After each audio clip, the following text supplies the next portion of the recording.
everybody? Welcome to this week's episode of the Dense Pixels podcast. I'm your host, Brad, joined by my co-host, Micah. Hey.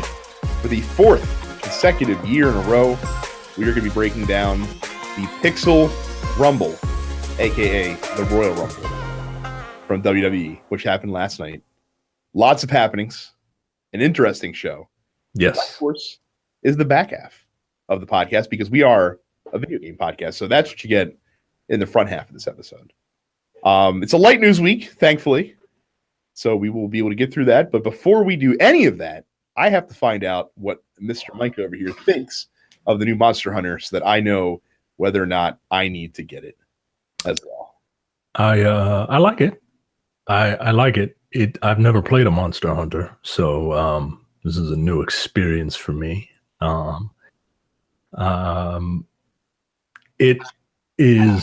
It doesn't hold your hand. Like it front loads you with a few tutorials, but then it's like go. And it's a very different game than what I was expecting.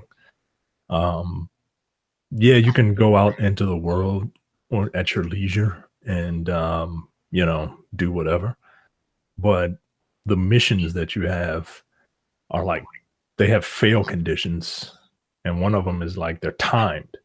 So you have like an hour to go out and find and kill or capture the different things that you need in order to, complete the hunt or whatever. I'm only like 5-6 hours in, but it's pretty cool. It's the combat, like they give you like 14 different weapons, and like most of them feel different, but they all kind of are heavy. There's a sword and shield, which is pretty basic, and there are dual like swords, which is what I use. Everything else is either a projectile, which they kind of suck in my opinion, and some sort of big ass club. And I'm not a big fan of the big ass clubs. Like I gotta move, baby. I'm like Pulp. Pulp can move, baby. But it's fun. I imagine it would be fun with people to play with, but I enjoy it. There's a lot to do, and it can be kind of overwhelming. So, just be ready for that. And then, yeah, you can play as Ryu eventually. Or Sakura. So there you go.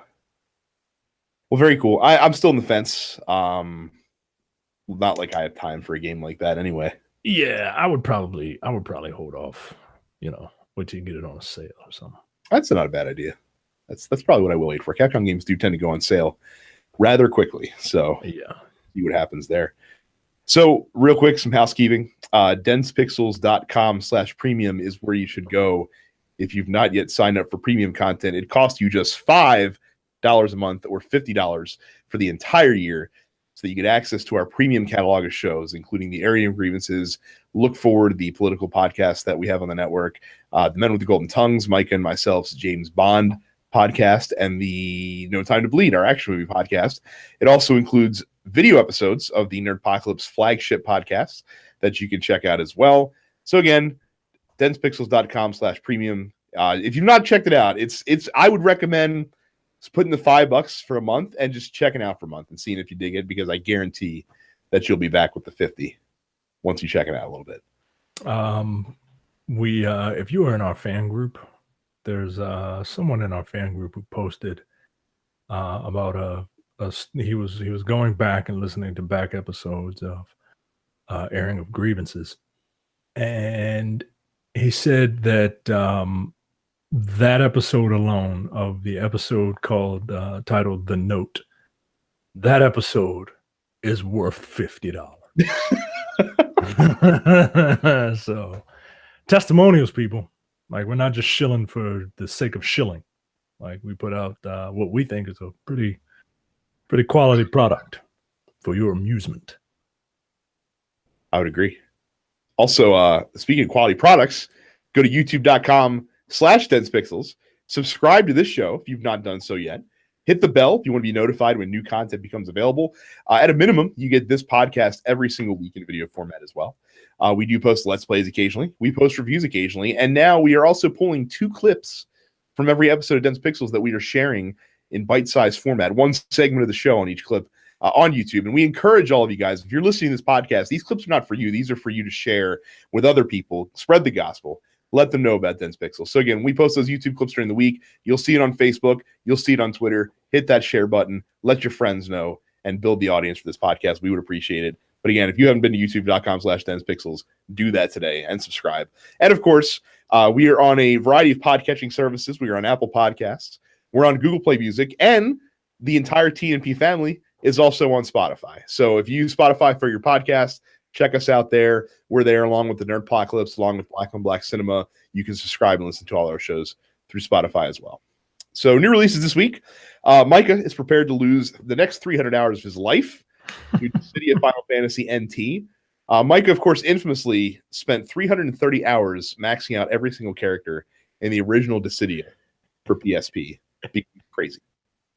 And now they have a couple more characters, so it'll be even longer. Yeah. So look forward to that if you're a PS4 owner.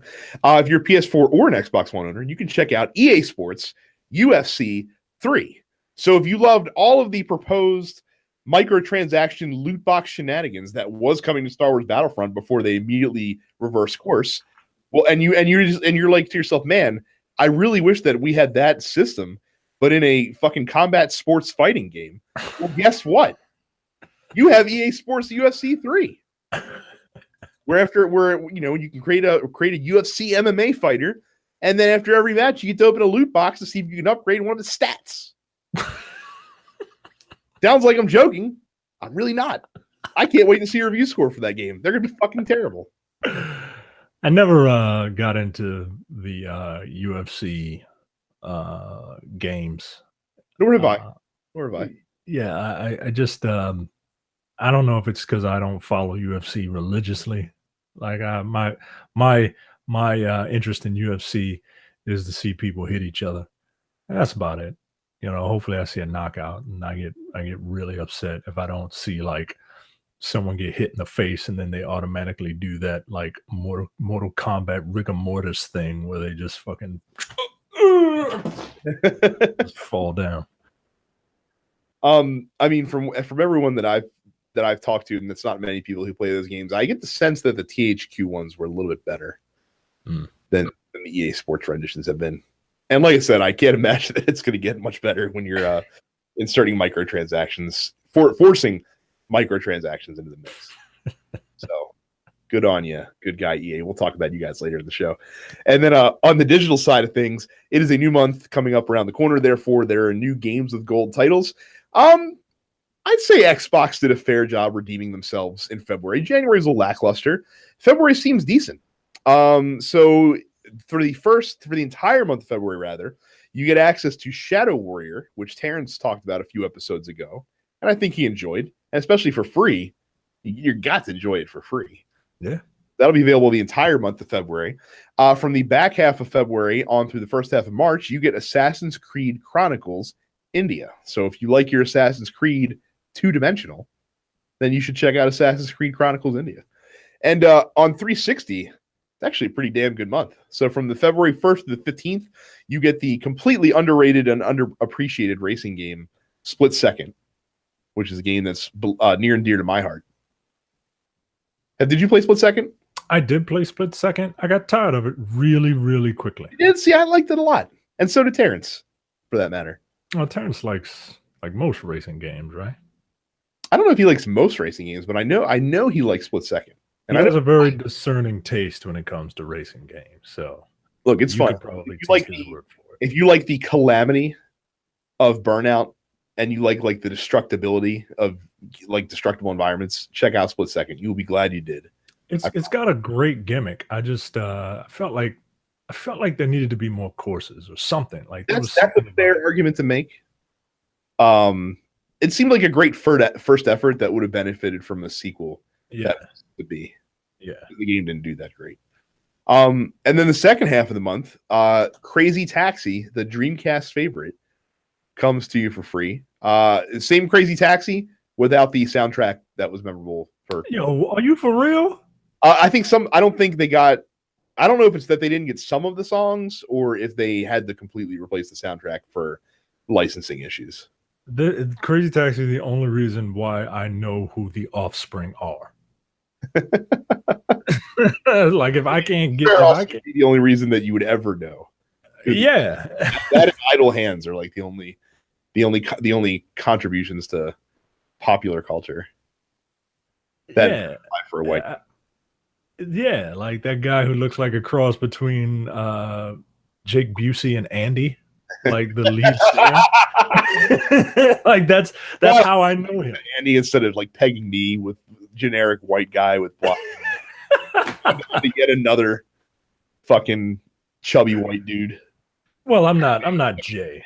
I'm not Jay, who apparently thinks you look like Hunter Hearst Helmsley. Johnny's also a culprit when it comes to that. Which ECW wressler used Keep Them Separated for a theme song?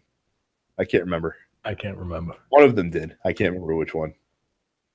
Also on digital, Railway Empire, which looks like a train game of sorts, coming to PS4 and Xbox One.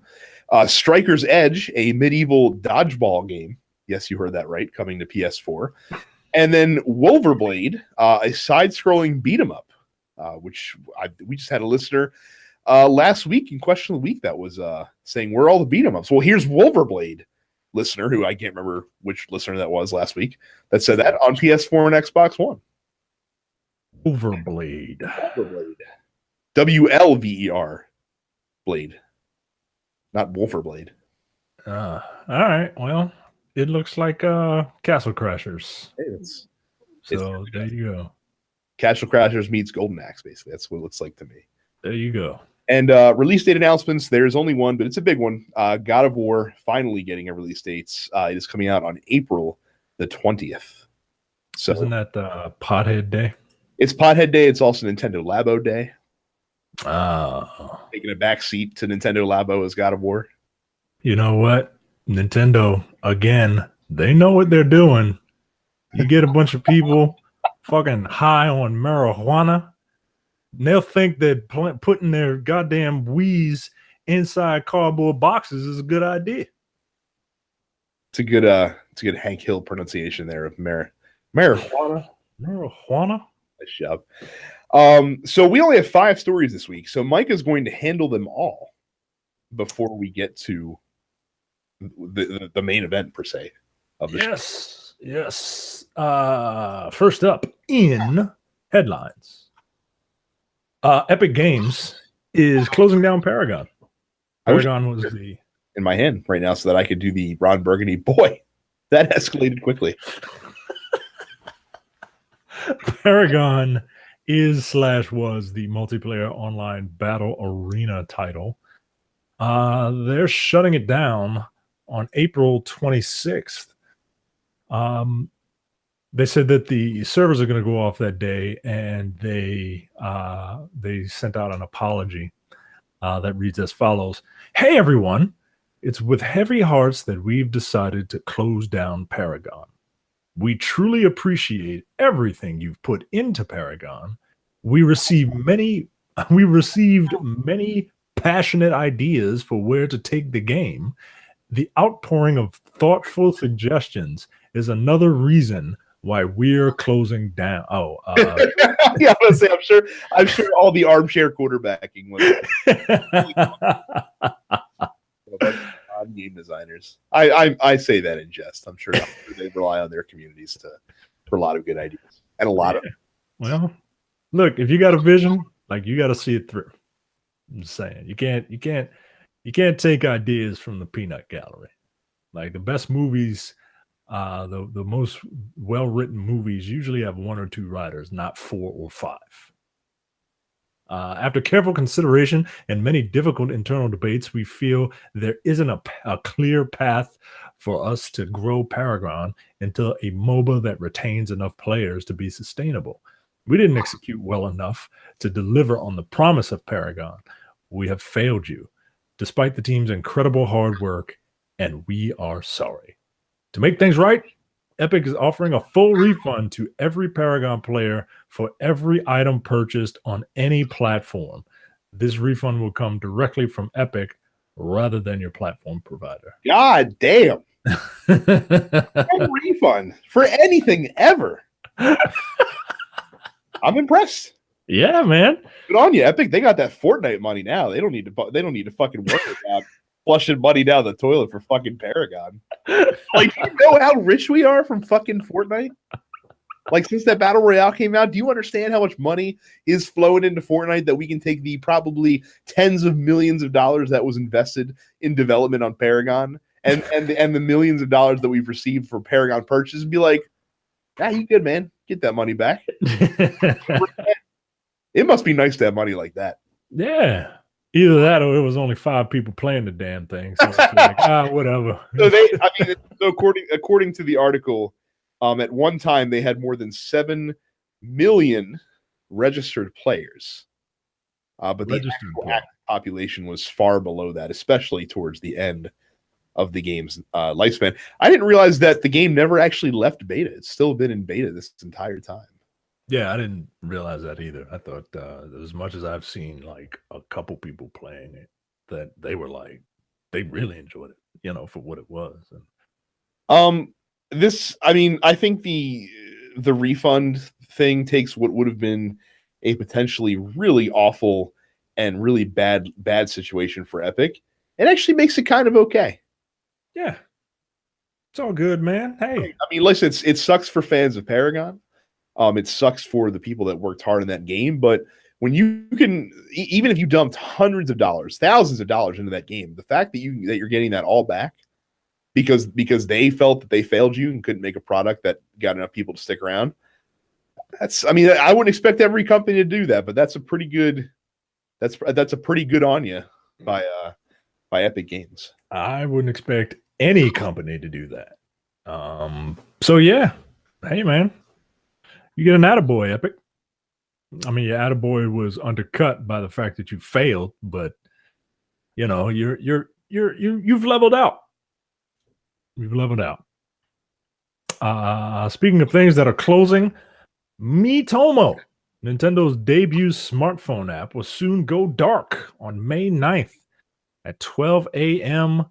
Pacific time. Yes.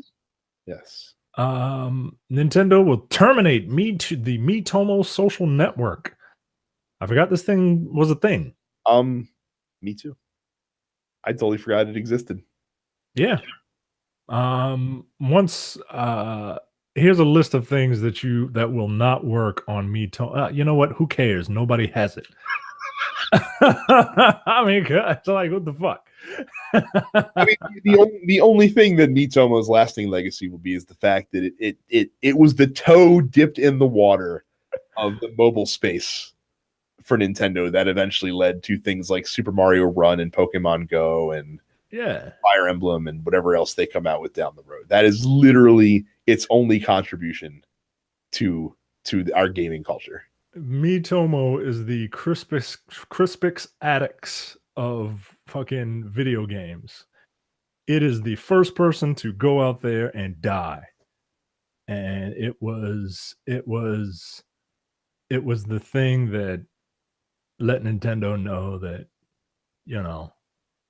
it was the tip of the mobile penis that is trying to penetrate Nintendo, and Nintendo was like, all right, this was okay. Your first time's kind of weird. You don't really know what you're doing. Then all of a sudden you get Mario, and Mario's a prostitute, man. Like Mario knows what he's doing, and he knows how much to charge it too, because a whole lot of people bought it. Not enough, apparently. So there you go, Miitomo. Next up, Microsoft announced that it has acquired PlayFab, a provider of services for cloud-connected games. PlayFab describes itself as the most complete back-end platform built exclusively for live games and touts its ability to support mobile, PC, and console platforms. Kareem Chowdhury said that the acquisition would extend the investments and work Microsoft has done on Azure to provide a world-class cloud platform for the gaming industry. Do you think that with this acquisition, I know we already have cloud platform-based gaming. Do you think that this is where Microsoft kind of needs to put their focus, since apparently they don't want to focus on, getting exclusives? No, because I think this is more of a back end a deal, like to stabilize their infrastructure more so.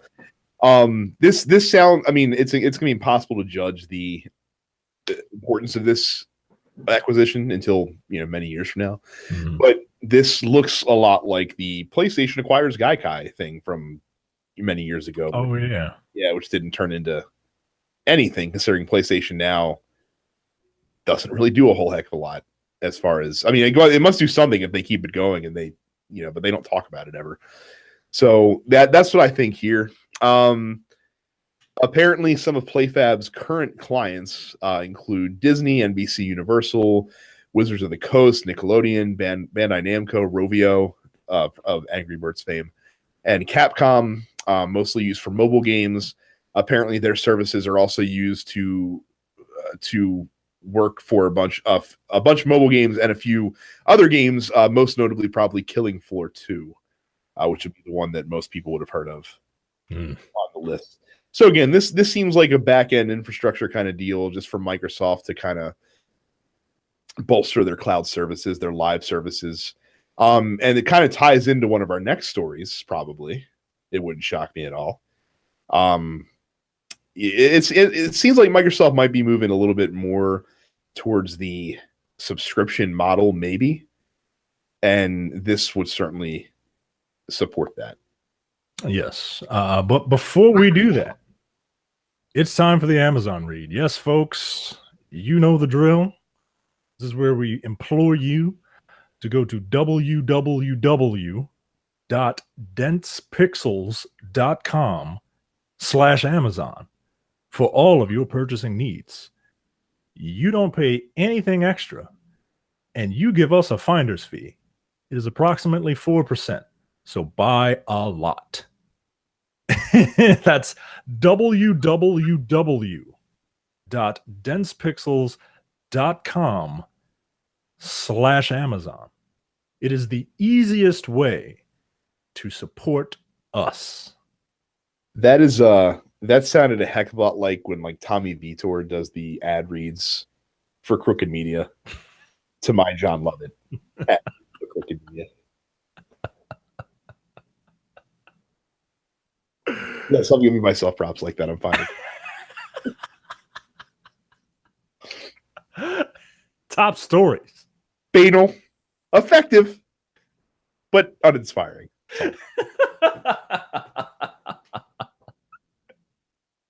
Top stories. Xbox Game Pass, the all-you-can-eat game subscription service for the Xbox One, will now include all games exclusive to the console the day of launch. That's right. All free games that are exclusive to Microsoft's Xbox One for the foreseeable future will be available. Such hits, soon to be hits, essential hits like Sea of Thieves and Crackdown 3 and State of Decay 2, which probably will do pretty well. Is there an asterisk next to that Crackdown 3? I'm trying to see if there's an asterisk saying if this game actually ever comes.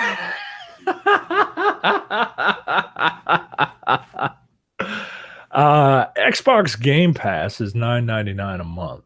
It launched back in June with more than 100 game titles in its library and added more than 70 games since then from both Xbox One and Xbox 360's backlog. According to professional milquetoast Phil Spencer, we know our fans value having a variety of games to play at a low monthly cost. We've also heard from fans that the ability to play new blockbuster games in Xbox Game Pass is important. We've also heard from our fans that we don't have any fucking games to play that are exclusive to this console, which makes this purchase pretty goddamn stupid. So look, if you plan on getting Sea of Thieves and Crackdown 3 when they release, yeah, like it's a pretty good deal because you pay for a year of this service, yeah, and you get those games in addition to whatever other game Microsoft might come out with exclusive as well. A lot of people are touting this like, oh, this is the beginning of the Netflix model or beyond the Netflix model because you'd be getting stuff day one. Like, oh, but this is the beginning of when, games turn into a subscription service, blah, blah, blah. And I don't agree with that because I don't think you'll ever see this drift into third parties. Not anytime. No. But when I read this story, there was another thought that popped in my head. It's actually a movie quote from one of the hallmark comedies of the aughts, Super Troopers, and that quote, Micah, is "Desperation is a stinky cologne." This reeks of a bit of desperation to me. Yeah, man, like to paper over what might be a difficult sales figures, difficult sales figures from their big releases for 2018. Yeah, it's kind of sad, actually. It's a good idea, but like you said, if things were on and popping, as the kids say, this idea would never have seen the light of day. And then but all right, you're getting a little desperate. Like, let's make all of our exclusive titles day one. All right, that's great. Let's take a look at that list. And yeah, I can't imagine that they're going to see the same revenue from that as they would if they just released the games separately. Well, they probably are worried that no one's going to play them. That's especially for Crackdown. That's a fair. And State of Decay 2 is definitely. I'm sure Terrence is probably tickled by this. Like, Terrence was probably thrilled about this news. Currently being a Games Pass subscriber, and he will be for the next several months at least. So State of Decay 2 for free, he's loving it. Crackdown 3 for free, I mean, that's the price that he wanted to probably pay for that game. So he's loving it. Sea of Thieves, he might actually play it now. Oh, he'll try it. He'll try anything for free. So yeah, don't give him drugs. He'll try anything for free. So I mean, if you are an Xbox owner, and you're already a Games Pass subscriber, it's a great deal. If you're not a Games Pass subscriber, certainly this might encourage you to check it out. But again, to me, if you have confidence in your releases, you release the games and let them sell. You don't see Sony rolling out the PlayStation Games Pass to play all of Sony's games because they know people will actually go out and buy their games. Yeah. Buy the games. You imagine, hey, here's $10. You can play God of War, Spider-Man, Detroit, and like, right? Like, wait, what? Them all? You're like, yes. Then they're like, no, give us $240, and you're like, yes. So yeah, it's like that. The first thing I thought was like, wow, this is a bit of a desperate move. Maybe they're chumming the waters. Maybe they're seeing what'll happen. Yeah. But it certainly doesn't give me a lot of confidence about these 3 games that are coming out. I can tell you that much. No, it doesn't. I wasn't excited for any of them, and yeah, I just put the nail in the coffin right there, man. Whatever, I'm pirate game, zombie game, and Crackdown. Like, I mean, to be fair, Sea of Thieves during the beta last weekend was apparently getting a lot of streaming traffic, and a lot of people thought it looked really cool. But apparently, like, that game is PvP all the time. Like I heard an anecdote, I think from Andrea Renee, how she was at like a merchant stand, like trading in goods to get stuff, and someone killed her. Like, someone just ran up and killed her and took her shit. Nah, yo. No. That's what she was like. She's like, that's how it's gonna be all the time. She's like, right. No. Could you imagine? Could you imagine just like going into the local Walmart or Target or whatever and just buying your little knickknacks or whatever? And then some asshole just comes in and beats your brains in and then steals your stuff? At Walmart? Yeah. But not at Target. Not a fine retail establishment like Target. Could I imagine such a travesty happen? You don't see a people at Target Instagram feed, do you? No.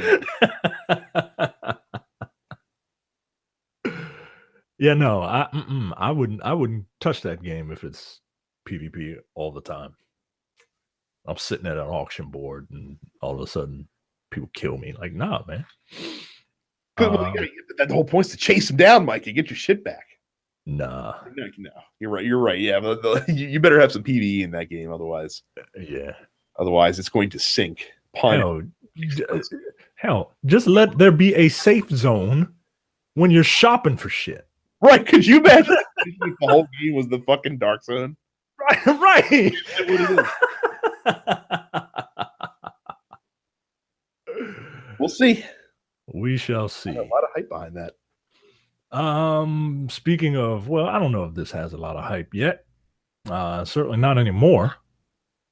Anthem, BioWare's action role-playing game, announced at E3 2017, is not going to come out until 2019. Apparently, the delay is a sign of increasing pressure on the Activision Arts Studio, Electronic Arts Studio, to come back with a big hit after the financial failure of Mass Effect Andromeda. Unidentified sources connected to the studio report that the fall 2018 window was never realistic and that they can't really delay the game beyond March 2019. What were your feelings on Anthem to begin with? So so when the trailer first happened, I'm trying to remember back when we did our E3 special, I was intrigued. I was intrigued about the game.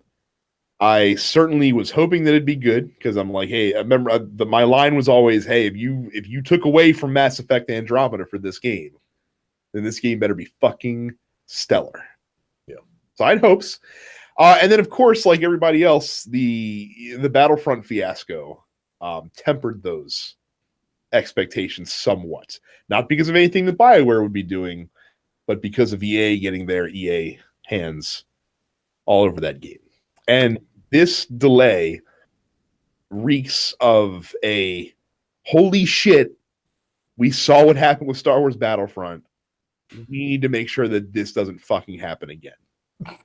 This would not surprise me at all if this was more EA saying we have to go back to the drawing board and not BioWare like this game's not going to be ready in time for you guys. Now the problem is, and this is always EA's problem, and it seems to affect EA more than it affects any other publisher, is they have these deadlines. And the reason that March 19 is thought to be like a hard stop date is because EA has to release this game in their fiscal year, where it will impact them negatively from a shareholder standpoint, because it is their big tentpole game for 2018.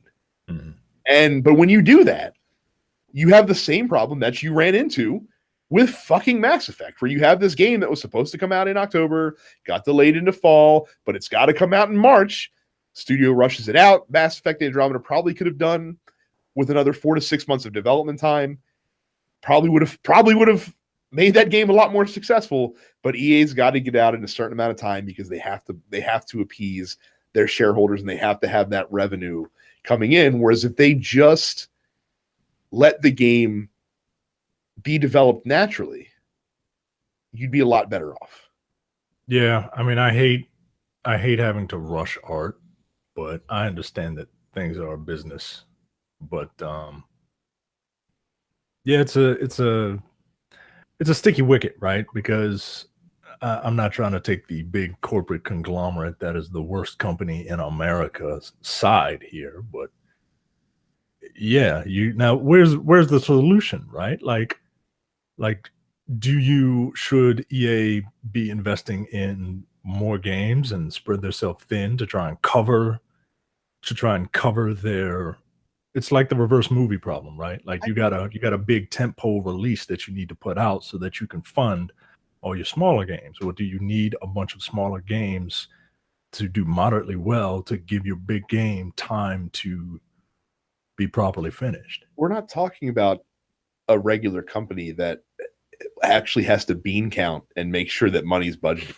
We're talking about Electronic fucking Arts. We're talking about a company that went out and told their investors that the fact that they yanked the microtransactions at a Star Wars Battlefront would not have a discernible impact on the amount of revenue that they expect, the amount of profit that they expected to generate in the fiscal year for 2017.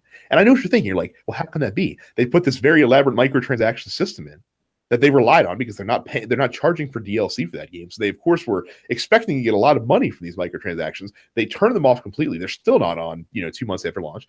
And they say it's not going to have an impact on the profit because EA is such a large company. EA is such a big company. They get profit from, including like exchange rate differences. Like EA makes a fuck ton of money just from the fact that the dollar is weak. You know what I mean? Like when money comes in from other countries and it gets converted to US money, they'll make money on that shit. It might cover like a bunch of the profit from the Battlefront DLC that they're missing out. So that's the company we're talking about. So you can't sit here and tell me that EA, in the interest of getting the product out that's going to be the most successful, which, by the way, the most successful product is generally the one that makes you the most money in launch after the fact. Like, you can't tell me them waiting and eating some shit on their bottom line is going to be, it's not like Bioware is going to take, 3 more years to get the game out. Like, we're not talking about like a visceral game situation, which apparently is kind of what happened with that. Like the ideal situation for Bioware would have been to never be acquired by EA and just have an arrangement that Visceral's had with EA and that Bungie has with Activision, that they're a publishing partner, that EA funds the publishing, that they fund the marketing for the game, and they share in the profits, but that they're not the ones that are driving the boat. Yeah. And I feel like the Bioware was probably a studio that could have done that. Like if Bioware had been, acquired or been dealing with EA a few years later, that might have been something that could have happened. Possibly. As it stands right now, I'm so afraid that Anthem is going to be DOA when it comes out, just because EA's brand is getting more and more toxic as time goes on. And that's not going to change this year, by the way, because UFC is going to be fucking bullshit, and they're going to have the same problems that Madden has every year, and FIFA is going to be under more scrutiny now because of everything that's happened in the past several months when it comes out this year. And EA as a brand is not going to improve between now and the time that Anthem comes out. And just having that little EA circle on the bottom of the box and on the splash screen when the game pops up is going to have a detrimental impact on Anthem before Anthem even hits people's PlayStations. It doesn't matter how good the game is. People are going to be, because we saw it with Mass Effect for different reasons, but we saw it with Mass Effect, and we're going to see it with every EA game that comes out from now on until they have proven themselves, that everyone's going to be looking for a reason to shit on this game when it comes out. Well, that's what I'm worried about. So I'm afraid for Bioware. I am terrified for Bioware. I said in one of the threads in our fan group that I've kind of already written Bioware off, because I don't think that this game is going to be as successful as EA needs it to be. And that worries me about the future of Bioware, because this game has to be that successful. Because apparently you only get one shit, and then now your studio's on the line. Yeah, it sucks. Especially thinking about where Bioware used to be, even for console releases. Like, and you know, the PC people, they'll talk about Bioware in a different light. Like they hated when they hated, you know, the when Bioware first, you know, started making console games. So they knew for a while, but yeah, it just sucks, man. Like you see, I still occasionally play Dragon Age Origins, like because I really like that game, man. And now look at it. I just realized I'm wearing my N7 T-shirt. I didn't realize that when I when I went on the show today. Hey man, you can be you're the best kind of fan. You know, you're a fan, but you don't have rose-colored glasses on. Like you can pick it apart and criticize it without flipping the fuck out. Like I said, I grenaded EA a couple months ago, and I will continue to, because right now they've shown that they absolutely, positively deserve it so far. Yeah. So we'll see what happens. I'm not bullish on Anthem right now. I'll still play it. I'll still go in with high hopes, but I'm not bullish. Yeah. What are we on time? Terrific. Excellent. So that's it for the video game coverage, guys. We told you it was a short fucking week. Well, there is something we can talk about if we're running too short. Like I'd like to give people an hour, but why not? We're calling it audible. Let's do it. Calling an audible. All right. Well, as you know, Brad, I am a hypocrite, and as a hypocrite, see where this is going. I am the type of person that says one thing and does the complete opposite. And in this case, I bought Dragonball. I did it. Bought it. I asked Terrence, I said, is it worth a buy? Oh my God. He was like, he likes it, but if you're into fast-paced fighting games, you probably would stay away. And I didn't see that second part. I just saw the part where he liked it. So I was like, all right, that's all I need. I mean, I'm not surprised. I wish I could say that I was, but I'm not. It's gonna delight me when you invest. I don't know how many hours did you put into the most recent Marvel vs. Capcom? Would you say ballpark estimate? Ballpark estimate. How long was the story mode? I would imagine 5 hours tops. About 5.5 hours tops. Ooh, okay, so I'll give you 10 for Dragon Ball FighterZ. Sorry, for Dragon Ball FighterZ. Before you retreat back into the welcoming bosom of Street Fighter V. Oh, look, I am the type of person, like, I like fighting games, but I just don't have the time, the skill, the hand-eye coordination, the mental dexterity to be good in them. So it is not going to replace Street Fighter. Oh, no. It's not going to replace Street Fighter at all. But I do suffer from FOMO, fear of missing out. That we know. And I see people, I'm looking at all these reviews, and I'm like, from like people that I trust, like not just randos. And they're like, yeah, this is really good. Like, I'm not even into this, but it plays well. And it does play well. It's weird that you can't like turn auto combos off, but I like the way it plays. I like the way it plays better than any other Arc System Works game, just because it's got that simple to play, hard to master thing going on. And while everyone does look the same, like they really do. Like they really do, guys. They really, really do. Like, why are there 3 different versions of Gohan? And like they all look like offshoots of Goku. And there are like 2 Vegetas and 2 Gokus, and I don't know who these fucking people are, but I use Vegeta because I know who that is, and I use the green guy, Cell, and I don't know who else I would pick. I sometimes I use the guy with the three eyes, the Triclops, and sometimes I use the Jackie Chan dude, and like I don't know what the fuck is going on, but it's fun. There's a couple of issues that I have with it. One, they don't have like a tradition. Like when you boot up the game, you have to go into a lobby of like 64 people every time. I mean, you can go into an offline lobby, but they try to log you into a lobby first, no matter what. Like, that's why you're not going to play this game, because you're not going to go online with people, because you're going to go online and you're going to get your ass handed to you. I have. Fucking sucks. I've gone online, and it's very difficult to get a game. I've gone online, and one of two things happen. I go online, and I get a stable connection, and I get my ass handed to me because I suck at this stuff. Or I go online, and I'm doing okay, and somebody disconnects. And it's like, oh, all right, well, fuck you too. So basically, they didn't look at what happened with Street Fighter V at launch at all. No, that's the thing. This game is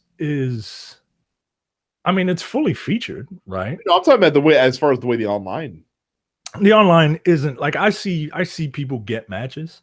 I don't know, maybe it's me, but I see people get matches, but I don't know. So yes, I'm a hypocrite. And if you want to, if you're feeling bad about yourself and you need somebody to beat up on, go holler at your boy, and you can beat up on me. Act fast, because Mike is only going to be playing this for like 2 weeks before he. The city comes out tomorrow, so I might not be playing it by the time you hear this. Sorry. Anymore. And of course, he's an idiot. He bought it digitally, so he's kind of. Of course.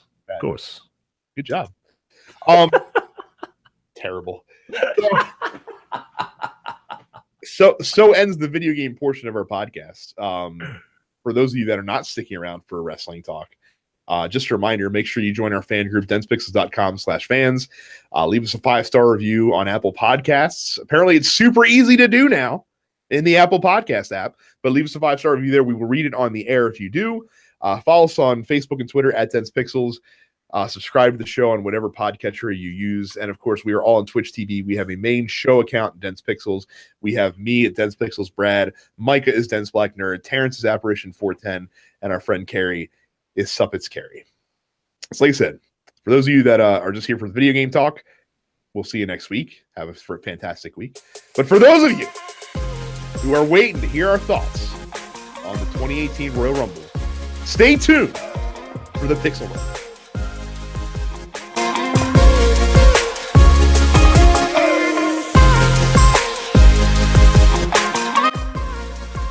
All right, so we partook in the WWE's 2018 Royal Rumble last night. And Micah, I have to tell you that this show was a very mixed bag. The most mixed of bags that I can fucking tell you, because you have two, I will say, one excellent Royal Rumble and one very good Royal Rumble. Two Royal Rumbles on the same show, and they're both good. And around that, you have a fantastic WWE Championship match, and then a lot of really confusing, bizarre decisions that were made in a lot of these other matches on the card. And we're going to get to all of them. But I just wanted to, before we get started, to get your overall impressions on the Royal Rumble pay-per-view. I enjoyed the men's Rumble. The women's Rumble, I enjoyed, but it needs some work. We'll get to that, because I have some theories, and we'll talk about that when we get to that match. Like you said, the championship match was pretty good. I really enjoyed it. I'm usually a sucker for a tag team match, and I don't really know what happened there. On either. Yeah. Yeah. Um, I was fine with it, with the show. I'm a mark for a Rumble, man. Like I just love it. So I generally just like all that old shit. Just like I ain't even thinking about it anymore because I really enjoyed the two Rumbles. But yeah, overall it was certainly wasn't the worst thing I've seen, but like I wasn't like, yeah, I wasn't as hype as that crowd was by the end of the night. That crowd went through some ebbs and flows. For the most part, I will say I was worried.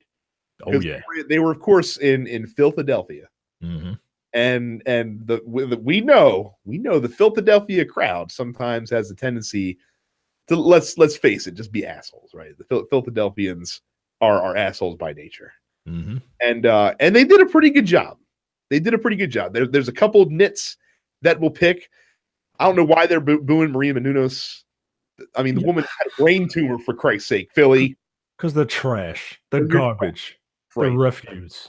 They belong in a and not even in a recycle bin, because the recycle bin is generally clean, what with the papers and all. No, they belong with the garbage. Terrible ass people, man. So, but you know what? For the low bar that I set for the Philadelphia crowd, they cleared that. They did that much at least.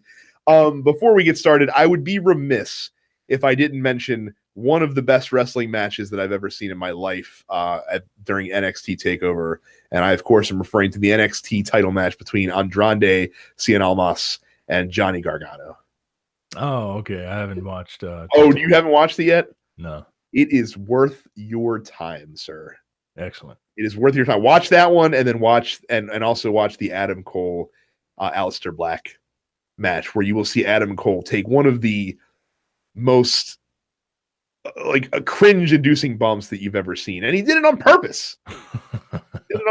And I was like, oh, I can't believe they made him take that bump. That's so bad. So we will start with the pre-show, because since Royal Rumble cards tend to be a little light because the Rumbles take up so much time, the pre-show was actually of significance with the match they had on there. The first match, though, not as much. This was a 6-man cruiserweight tag team battle. Kalisto, Grand Metalik, and Lince Dorado took on TJP, Gentleman Jack Gallagher, and Drew Gulak, a match that was probably slapped together at the last minute to cover for the fact that Enzo Amore is no longer a WWE superstar. News which pleases me to no end. Not the circumstances behind it, right? But the fact that it happened. The fact that you won't see him on television. The fact that and you know what? If I had as many dimes as Enzo Amore was collecting from the WWE right now, I would have 0 dimes. if I may say. I didn't pay too much attention to this match. The coolest moment of the match is that there was a moment where all 3 of the Lucha Libre stars were standing on top of the same turnbuckle, and they all simultaneously did moonsaults to the floor. Oh shit! 3 competitors in the match. That was pretty cool. I like those. I like the wide ring posts that WWE rolled out about a year or so ago, because not only do they look cool because they have like video boards on them so they can change the graphics, but since they're huge, they can do a few things that you could never really do before with the skinny ring posts. Yeah. So they've used them to good effect. Also, when someone rams their shoulder into them, it sounds like death, which is fantastic. Kalisto wins the match with the Selena del Sol. Not surprising. He pins TJP. This match was just a holding pattern. 205 Live's getting a new GM this Tuesday, and hopefully some direction, because the one thing the cruiserweight divisions has lacked since it's been in existence for the past year and a half is any kind of direction to tell a story. So. Yeah, like they I remember they were doing the tournament or whatever it was, and I was super excited for it, and then all of a sudden, like, all right, now here's the actual show, and I just can't bring myself to care about anything about it because they're not really telling stories. They're just matches. yeah Like Which like is like the weird. Enzo thing was the closest they came to coming up with a coherent storyline for anybody. I mean, it's weird though, because I've been trying to watch a little bit of Japanese wrestling. They don't tell stories. Like they just have kick-ass matches. So I don't know what it is. I don't know if it's something that I'm doing subconsciously or because the wrestling is in 205 Live is fine.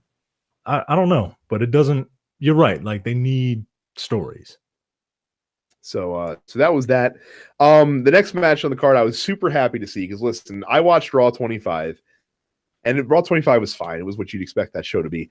But the Revival got kind of screwed because they were put into a match with Balor Club and with with DX and the NWO out at the ring. Well, really just DX with Scott Hall. And they were meant to eat shit. And it was done, to pop the crowd that was there at the Manhattan Center. So I was happy to see this rematch because I wanted to see the Revival in a real tag team match. This is not quite as good as I've seen the Revival. To this day, I'm pretty sure that their match against DIY is the best tag team match that I've ever seen ever. Mm-hmm. And I can't wait to see them get to a point and where they're going up against teams on a pay-per-view like the Usos or like the New Day, where we can see that come through again with them. Because I think the Revival could be like your next great long time like heel tag team in WWE. Okay. Yeah. Because those guys are never gonna be single stars.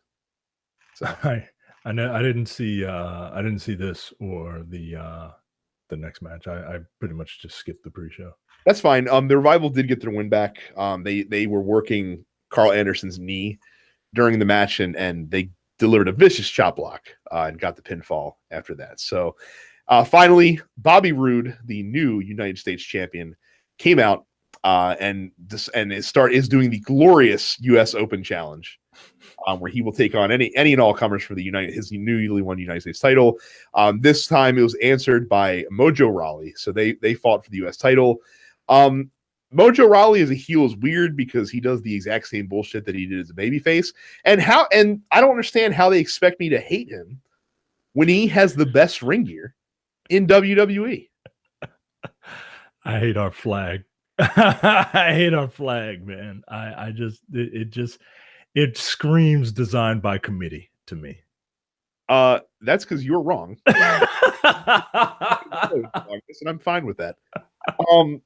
A decent match that was marred by a botched finish on a Tornado Glorious DDT. Mojo Rawley kind of sandbagged Bobby Roode a little bit. It looked bad, but Bobby Roode picks up the win. And we move on to the highlight of the night for Micah, and that is the Keith David voiceover introduction to the Royal Rumble 2018. I mean, if you want to get me excited for anything, you just put Keith David's voice describing what's about to happen. Literally anything. You can tell me I'm about to get a prostate exam, and if Keith David's voice is telling me about how this doctor is going to put their fingers up my asshole, like, I'm all for it. Navy. Like, yeah. So they kick it off. Now, one of the things that I think hurt them is their match order did not do them any favors. No. And I think if you're going to have the Women's Rumble main event the show, which is fine, I think you got to kick it off with the Men's Rumble, don't you? Because what you did by having a few matches first, and then the Men's Rumble in the middle of the show, and then two more matches after that before you get to the main event, is it killed the crowd for the two matches in between the Rumble. Yeah. Or the two Rumbles. So I think they would have been better served leading the show off with the Men's Rumble, going through the four matches on the undercard, and then having the Women's Rumble. That's what I would have done if it were me. Yeah.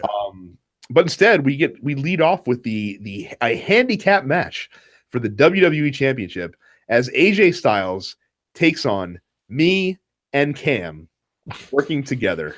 Or sorry, Kevin Owens and Sami Zayn working together in a handicap match. And Kevin and Sami won they were going to declare themselves co-WWE champions, invoking the Freebird rule to defend the WWE title, I suppose. The story leading up to this match was interesting because they were sowing seeds of dissension between Daniel Bryan and Shane McMahon. And Kevin Owens and Sami Zayn had somewhat had their way with AJ Styles in the lead up to this going in. And early in the match, they did a wonderful job tagging frequently, often unnecessarily, just to show off their huge advantage that they had against AJ Styles in this match. These two are a fucking trip, and they put on a they put on a good show, man. Like I gotta tell you, Sami Zayn for the most part has not done too much for me since he's been in WWE. Yeah, but heel Sami Zayn, yeah, I am all about, because that dude knows how to turn the obnoxiousness up to 11. Yeah, man. Like he's like your, if Kevin Owens is like your supervillain, like Sami Zayn is like the supervillain. If Kevin Owens is Jafar, Sami Zayn is Iago. You know what I mean? And it's subtle stuff. Like it's how he walks with a little bit more swagger to his entrance music when he dances out to the theme, and just the little expressions on his face when he's talking or when he's listening to someone talk and that kind of stuff. Like that's he does that very well, and I never would have thought that I'd see it from him, because, like I said, he's such a sympathetic baby face. Yeah, but it's cool. So Owens and Zayn, they're kind of controlling the match, right? And then all of a sudden, Owens re-aggravates a knee injury that he suffered against AJ Styles the previous week on SmackDown. So that sort of balances things out a little bit. It lets AJ kind of get back into the match because he's fighting primarily against Zayn now. There was a neat spot later on where Owens monkey flipped AJ Styles out of the corner, but when he flipped, he landed directly on Sami Zayn and took him down with a head scissors. That was very cool. I don't think I've ever seen that before. AJ Styles gets a calf crusher on Kevin Owens and his bad knee, but Kevin Owens is able to refrain from tapping out until Sami Zayn makes the save. And then you get Sami Zayn eating a phenomenal forearm, but then Kevin Owens breaks up the pin. So they just can't get the job. AJ Styles can't get it done. So we get a spot here where Owens was in the match with Styles, and Owens is reaching out for a tag from Zayn. They made very certain to zoom in close on this tag, but they missed. Like he waved for the tag and he missed. And then AJ Styles rolls him back into. I'm sorry, it was the other way around. He had Zayn reach for the tag from Owens.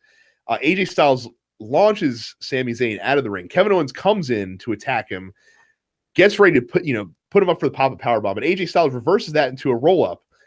1, 2, 3. He pins Kevin Owens for the win. However, Kevin Owens, not the legal man in the match at the time that the pin happened. Kevin Owens screwed once again by poor officiating.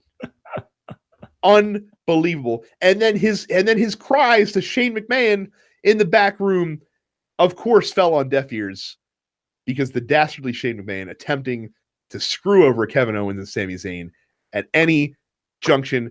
Micah, this is ridiculous. I love how you're speaking about Kevin Owens the same way I speak about Dr. Doom. just this fucking villain. And it's like, this villain is not getting his due. I mean, he lost the U.S. title because of malfeasance from referees. He's failed to regain to win the WWE title now because of malfeasance from referees. WWE needs to either get competent officials in these matches or remedy the situation. The only thing I can do is to reverse the decision and award the WWE title to Sami Zayn and Kevin Owens. But barring that, they deserve some sort of a rematch, which I'm sure they will get in some fashion at Fastlane, or Fastback, or Fast Pass, or whatever that paper. So we haven't heard the last of this story, I guarantee. What did you think of this match, Micah? I thought they played it pretty well. It's tough to do a handicap match and still make both sides look very good, but I feel like that they told a good story in allowing AJ Styles to still look very good in this match. Yeah, I had fun with this match. It was it was fun. It was funny, and like you said, it did exactly what it was supposed to do, and it told a story in the ring.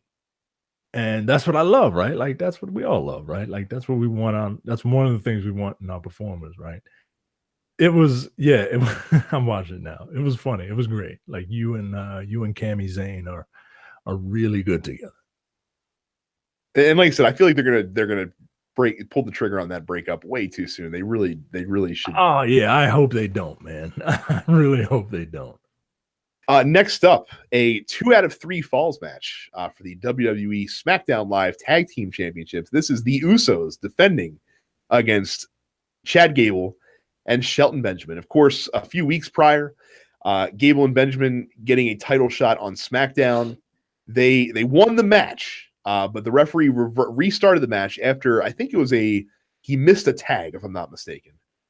Restarted the match after he realized that they had the wrong Uso in the ring, and then the Usos came back and win. Chad Gable complained to Daniel Bryan, saying, "Hey, what do we got to beat these guys twice in the same night in order to win the titles?" And Daniel Bryan said, "Yeah, that's a great idea. Let's go ahead and do a 2 out of 3 falls match at the Royal Rumble." So, I really like Chad Gable, Micah, and I think his ceiling is Chris Benoit, if he can figure out a gimmick that endears him to the fans. I think that if you ever do like a 4 horseman like stable, I think he's your Tully Blanchard. I think he's the guy you want to plug in as the young up and comer. Fantastic. And look, I was a little peeved when they broke up American Alpha so soon. Yeah, I was too, man. I actually really like those two as a team.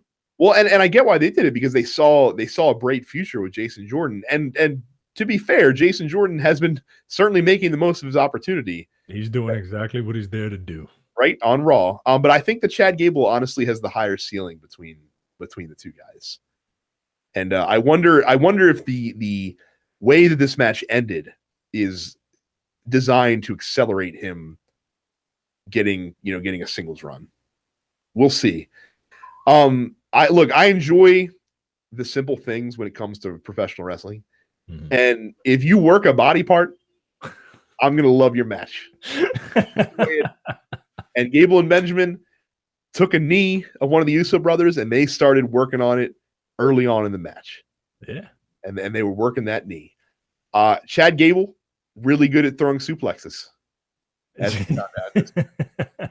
And this was an interesting battle, because normally in 2 out of 3 falls matches, the first fall or two tends to come quicker than it would in your average match. And then usually the third one is the one that's drawn out. Yeah. Well, in this match, it took a long time to get to that first pinfall. And I'm talking about every little, every offense, Gable and Benjamin, throwing every suplex and big move they can't get a pin. There's a lot of near falls. The Usos, I mean, shit, they hit Gable with the super kick splash combo, usually good for a 3 count. He kicks out. They had the crowd hanging. It was pretty good. The Usos finally get the first pinfall after a simultaneous super kick on Chad Gable. So that's done. But Gable and Benjamin come out on the offense. They come out, they hit their Doomsday Device powerbomb on the floor on one of the Uso brothers. So you think, like, I thought they would just let them outside the ring and let him get counted out. Like, that's what I would have done. Yeah. In that spot, personally. But what happens here, though, is that later in the match, Shelton Benjamin gets caught in a innocuous looking roll-up. Doesn't look like, it looks like a traditional run-the-mill roll-up. Gable's late getting there, and 1, 2, 3, the Usos retain in straight falls in a 2 out of 3 falls match. Yeah, I can't remember the last time that happened. I can't remember the last time that happened, and it's never a good finish. No. Question if that's a botch. Yeah. Like, at first I thought maybe these guys forgot, because like you said, it took a while for that first fall, and I'm like, maybe these guys forgot that they're in a 2 out of 3 falls match, right? Like maybe they thought this was just a thing, and then the ref came to him and was like, hey, We need this first fall pretty quick. And then I guess the ref got word that they were running long. So maybe they told him, hey, look, we got to hurry up and end this because, we still got these fucking rumbles to do. I don't know. I don't know. Because what you do now effectively is you kind of you put the kibosh on this feud. Yeah. And, Gable and Benjamin are out of the pictures. And again, perhaps that's on purpose. Perhaps, Gable and Benjamin are gonna come to some sort of disagreement and split as a result of this. I don't know. We'll have to see what the future holds. But I know that I remember when the match ended that way, I was just kind of scratching my head. Yeah. And I didn't think that was a smart way to end that match. So but the Usos retain. And we move on to the first of our 2 Royal Rumbles. And is the Men's Royal Rumble. Kicking things off on commentary, we have Jerry the King Lawler joining the broadcast team, wearing his traditional outfit from back when, instead of a like an Affliction T-shirt, which I'm totally fine with. Yeah, thank you. I really miss Jerry Lawler's commentary. It's not the best, but I hate Booker T's commentary. Like, I hate it. Well, good news for you, Micah. Breaking news from WWE. Booker T out as the 3rd man in the Monday Night Raw booth from here to forward. In is the one and only Jonathan Coachman. Oh, all right. Well, that's all. Oh, shit. That's all good then. It's a double win. They got a terrific announcer back, and they've retained the black eye ratio. Yeah. I'm getting kind of sick and tired of them just replacing one black guy for another black guy. Shelton Benjamin and Jason Jordan. But look, I'm fine with it. I'd rather have them replace one black guy with another black guy than no black guys. I feel like we really need that black perspective on the announce table. So they the fact that this was on in the middle of the show made me scratch my head a little bit, because I was thinking to myself, why would you put the men on first? Perhaps that the winner of the match is going to be someone that the fans are not going to approve of. And perhaps they want to make sure that they don't end the show much like the last Royal Rumble in Philadelphia ended, with the winner getting mercilessly booed, despite the fact that he had his cousin, one of the greatest wrestlers of all time, in the ring with him. So that might clue me in a little bit to what might happen. We'll see if that actually comes to fruition. But we start with Rusev at number 1. On Rusev Day of all days, Rusev draws number 1 in the Royal Rumble. I can't believe it. And then Finn Balor, number 2. And they have some fun, back and forth. They're wrestling, they're doing their thing. Crowd is all about Rusev, of course. Rusev Day chants going nuts. Your next man out is Rhino. Gets a nice Philadelphia pop, of course, former ECW champion, former ECW superstar. And then Baron Corbin comes down to a sea of boos. Baron Corbin not liked. Baron Corbin, of course, one of the Iron Men of last year's Royal Rumble. Yeah, if you recall. Yeah, I like Baron Corbin more than most people do. I think he's young. I think he's still rough around the edges, but I see a bright future for Baron Corbin. I think he's learning how to be an asshole heel. Yeah, I don't mind Baron Corbin. He's one of those people that just kind of floats around. He does. I don't really know what he's like. They need him. This guy needs as much practice as he can in a story, as far as I'm concerned. And he's got the size, right? He could be something. Give it time. Like I said, he's still a young guy. Yeah. He tosses Rhino out for the first elimination, but then immediately gets eliminated by Finn Balor to the delight of the Philly crowd. And then he decides to take it out on both Balor and Rusev by pulling them out of the ring and attacking them both on the outside and leaving them laying. Now they went under the ropes, of course, so they're not eliminated from the match, but the crowd did not like this. The only Rumble I've ever seen in an extended period of time where there's nobody in the ring whatsoever. I don't like that, by the way. Yeah, well, it works to what ended up happening. This is why I give it a pass. Right. So the next entrant is Heath Slater. And on his way down the ramp, Baron Corbin is going up the ramp, and he beats the shit out of Heath. Yo, I died laughing. So Heath Slater is not able to make it to the ring quite yet. Number 6 is Elias with a guitar in hand, and that's why the ring is empty, so Elias can do his thing. Of course, on the way down to the ring, he waylays Heath Slater. He's still going to get back. So Elias comes in. He says that the countdown clock for the Royal Rumble is not going to start again until he finishes his song. So he starts singing his song. Of course, he's full of shit because the clock's running the entire time. And at number 7, we get our first surprise entrant of the Royal Rumble. And that, of course, is the NXT champion, Andrade Cien Almas. To a big pop from the crowd. Yeah. He also beats the shit out of Heath Slater on the way down to the ring. Yo, I was so happy that people were just picking up on that. Like, all right, fuck it. It's like rubbing that wooden thing when you're coming out on stage at the Apollo. Right. Well, I mean, and again, of course, while Heath Slater's getting waylaid by everybody, he's got kids' chants from the crowd. Almas and Elias, they get going. The next man out, Bray Wyatt. Bray Wyatt takes time to hit Heath Slater on the way down to the ring as well. Heath Slater almost made it to the ring before Bray Wyatt knocked him down on the way. Number 9, Big E, who doesn't beat up on Heath Slater, but he does feed him pancakes to try to regenerate him and get him power on the way to get it back up in the ring. I believe Johnny, our buddy Johnny, referred to them as titty pancakes. Well, I mean, they do come from there, so that's for sure. So in the Monday Night Flaw fan group, which is where we usually are during these pay-per-views, we did a Royal Rumble poll, and I had number 10. Now I knew that the guy that was going to get the number 10 entry, of course, was going to be Ty Dillinger. There's no way they're not going to do it. So I'm just like, I'm not thinking that I'm going to win. Well, Ty Dillinger's music plays at number 10, but there is no Ty Dillinger.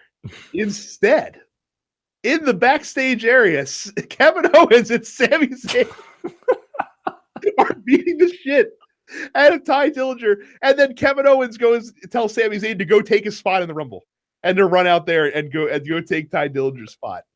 Sami Zayn was like, at a moment, I got this. And I was like, because I thought the same thing, right? I'm like, are they going to do the same thing that they did last year and have Ty Dillinger come out at number 10? Like, is that going to be his Kofi Kingston gimmick? Is just to always come out at 10? And I'm glad they didn't, man. I'm glad my expectations were subverted. I just think it's funny that I tried to manipulate my own Royal Rumble pool. That's fantastic. So Sheamus comes out at 11, and as Sheamus gets in the ring, Heath Slater finally makes it in the ring, and then Heath Slater, he throws Heath into the ring. Right? Okay, I missed that part, but Heath Slater threw Sheamus out of the ring, right? Like in 2 seconds, and eliminates him before Slater gets eliminated by Bray Wyatt. So fantastic.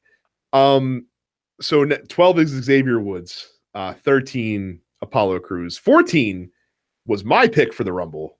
On record as picking him for the Rumble, Shinsuke Nakamura from SmackDown. He does eventually eliminate Sami Zayn, by the way, as well. A little bit of justice because they've intermingled with the AJ Styles feud was a feud with Randy Orton and Shinsuke Nakamura as well between those two guys on SmackDown. Number 15 is Cesaro, who also didn't really make much of an impact. Him, Sheamus, and Seth Rollins were never going to last long because they had a tag team match right after this. Yeah. Kofi Kingston comes out at 16, so now the entire New Day is in the ring.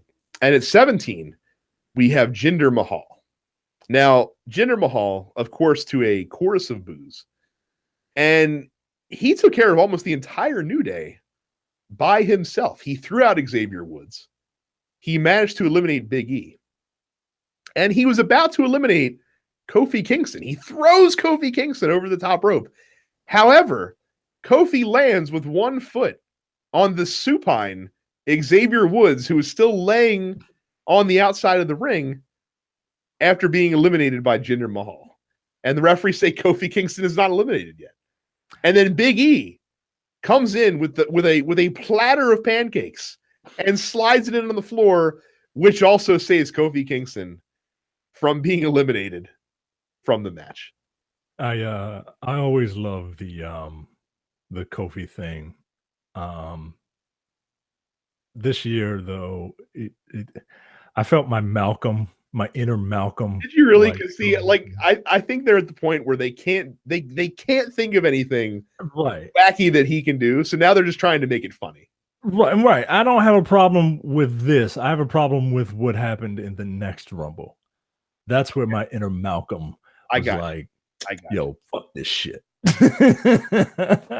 This was, I mean, because like what do you do now, right? Like, I can't think of, and I said that last year, I can't think of another way that he can be eliminated but not be eliminated. And they did it. So now I'm curious as to what's going to happen next year. Well, maybe this is where they drop it now, because like I said, now you can maybe get away with it. Yeah. Without having people freaking out.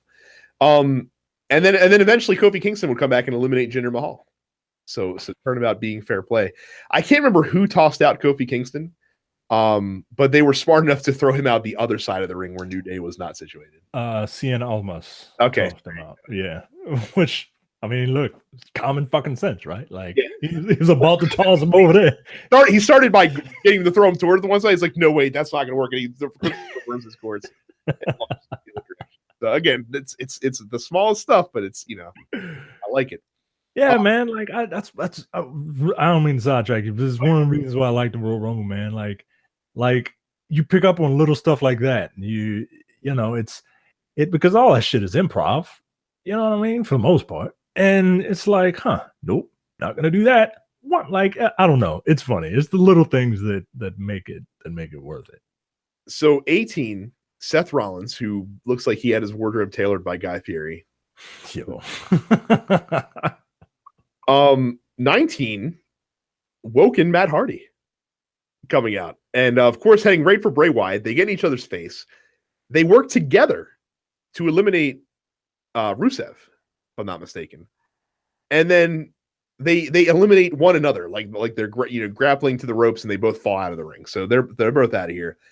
Number 20, none other than John Cena, one of the favorites to the Rumble. Got the reaction that you'd expect him to get from the Philadelphia fans. Yeah. Number 21, another surprise entrant, the Hurricane. Stand back, Micah. There's a hurricane coming through. Stand back. There's a hurricane coming through. A quickly passing hurricane. Yeah, no kidding. He would attempt to choke slam John Cena. And that ended about as well as the last time he attempted to choke slam a superstar in the Royal Rumble. That was funny, man. I enjoyed it. It was cute. Number 22 was Aiden English. I did not know Aiden English had a theme. I mean, he does just because he has to, but he might as well just use Rusev's theme at this point. Yeah. Bard. Number 23, another surprise entrant. It is Adam Cole, baby. As he comes out to the ring, heavily taped ribs, gimmick infringement, stealing from DDP. Or sorry, rather being accompanied to the ring by taped ribs after his brutal battle with Aleister Black from the previous night. But the crowd were happy to see him, of course. Number 24, Randy Orton, another Rumble favorite, the defending Rumble winner. Number 25, Titus O'Neil. Number 26, one of my dark horse picks for the Rumble, the new Intercontinental Champion, The Miz. I've always liked The Miz, even back when he was like with that faux hawk teamed up with what's his name. I was just a fan because I saw him on The Real World and he seemed like he was serious about wanting to be a wrestler, and to see his trajectory from, some guy from Ohio to being The Miz is, I mean, for lack of no pun intended, it's awesome. You know what I mean? Well, like I said, I didn't always like The Miz, but his last 2 years have been a revelation. Now, I don't think his ring work is the best, but there are more aspects to professional wrestling than just your ring work. and whatever he lacks there, it's like The Rock. Whatever he lacks there, he makes up for it with his mic skills. So he, of course, beefing with Roman Reigns still. He just took the Intercontinental Championship away from Roman Reigns. And eventually his end would come by... He hung around for a little while. Eventually his end would come through Roman Reigns and Seth Rollins teaming up to shield bomb him out of the ring into the Miztourage waiting on the outside. And then Roman Reigns would immediately turn his back on Seth Rollins and toss him out of the ring while they were celebrating, with a wink and a nod, basically. And Seth Rollins like, "Hey, you got me. What are you gonna do? You're still my buddy." So I thought that was kind of cool. I like when they do shit like that. Yeah. Number 27, a super surprise entrant, considering the recent news of who this person might be signing with in the future. It ain't WWE, but he was here tonight. Rey Mysterio. I'm not gonna lie. I popped when I heard that booyaka, booyaka. I was like, "Oh snap, son!" He looks pretty good. Definitely better than Fat Rey Mysterio that we got. Yeah, he looked real good, man. He's the Krillin of wrestlers, man. Like just a short little bald dude. But he looked good, man. I buried the lead a little bit, or I got ahead of myself because now Roman Reigns comes out at 28 to a sea of boos. John Cena memorial spot. Of course, John Cena never comes in early to a Royal Rumble. Neither does Roman Reigns, apparently, except for the 1 year where he forced to start at number 1. Number 29, Goldust, and number 30, the returning Dolph Ziggler. I think that he would have been better used as the mystery opponent for Bobby Roode if that match wasn't on the pre-show. Yeah. So he kind of wasted as the 30th Royal Rumble entrant, but that's fine. Lots of action in the ring. We get down to the final 4 of Balor. First, the final 6 was cool because you had Balor, Nakamura, and Reigns against Orton, John Cena, and Rey Mysterio. So you got old school versus new school, basically. Mm-hmm. They paired them up that way, like the 3 of them. They all stood in separate corners. They all paired up with one another. New school won this initial battle. Rey Mysterio was thrown out, I believe, by Roman Reigns. And then Randy Orton was tossed, I believe, by Finn Balor. If I'm reverse that. Okay. No, Rey Mysterio was tossed by Finn Balor. Roman Reigns was tossed by Shinsuke. No. I'm talking. Who did Orton get tossed by? Orton got tossed by Roman Reigns. Yes. Okay. So you got your final 4. You got Balor, Reigns, Cena, and Nakamura. This is cool what they did here because first of all, this is the longest final 4 in a Royal Rumble that I can ever remember because these 4 guys were going at it for a solid like 7 or 8 minutes. It felt like, with no more entrants coming in, and they played this well because you have obviously Balor and Nakamura, the crowd firmly behind Reigns and Cena, not the people they wanted to see fight. So what you had here, so you see like Reigns and Cena would get the other 2 guys out of the way, and then they would fight each other. And then, Balor and Nakamura would come back. They would knock Cena and Reigns out of the way, and they would fight each other. And you could see the crowd alliances drawn. Eventually, Cena eliminates Finn Balor. So Finn Balor goes Iron Man, damn close to an hour in the match. Very impressive Rumble debut. Yeah, man. Finn Balor coming in number 2 and making it to the final 4. So you got Cena and Roman Reigns versus Shinsuke Nakamura. And you had the feeling that one of either Cena or Reigns is going to win, and more likely it was going to be Roman Reigns, and that's fine. So you see some battling going back and forth. The way that Cena gets out is that he was forced over the top to the apron. And Nakamura, he tried to shoulder butt Nakamura, but as he was doing so, Nakamura gracefully Nakamura'd away from him. That's the only thing I can describe to do that. And then he runs up and Kinsasha's John Cena's face. John Cena falls to the floor. He is eliminated, and it is down to Roman Reigns versus Shinsuke Nakamura. And these 2 go at it for a little while. Eventually, like Nakamura goes for the Kinsasha, gets speared by Roman Reigns.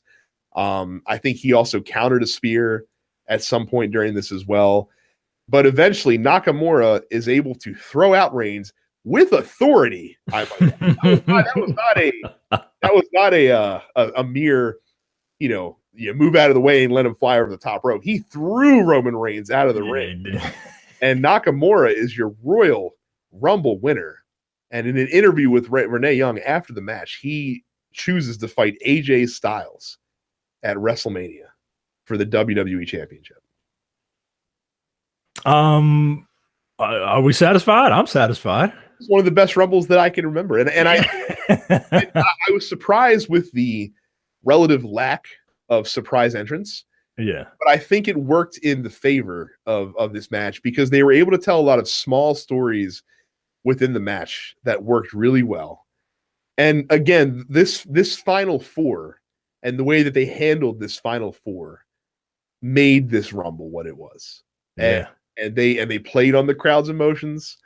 They knew they wanted Nakamura to win, but you had him up against Cena and Reigns. And you're like, there's no way he's gonna get by both Cena and Reigns.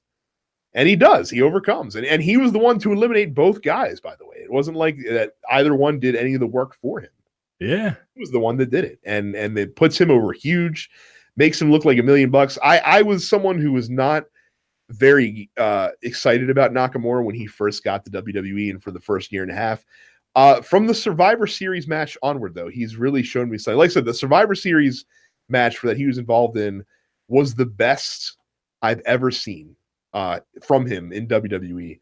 And I think putting him against the guy that he has history with, like AJ Styles, on this huge stage in this match is going to do wonders for him with the WWE Universe.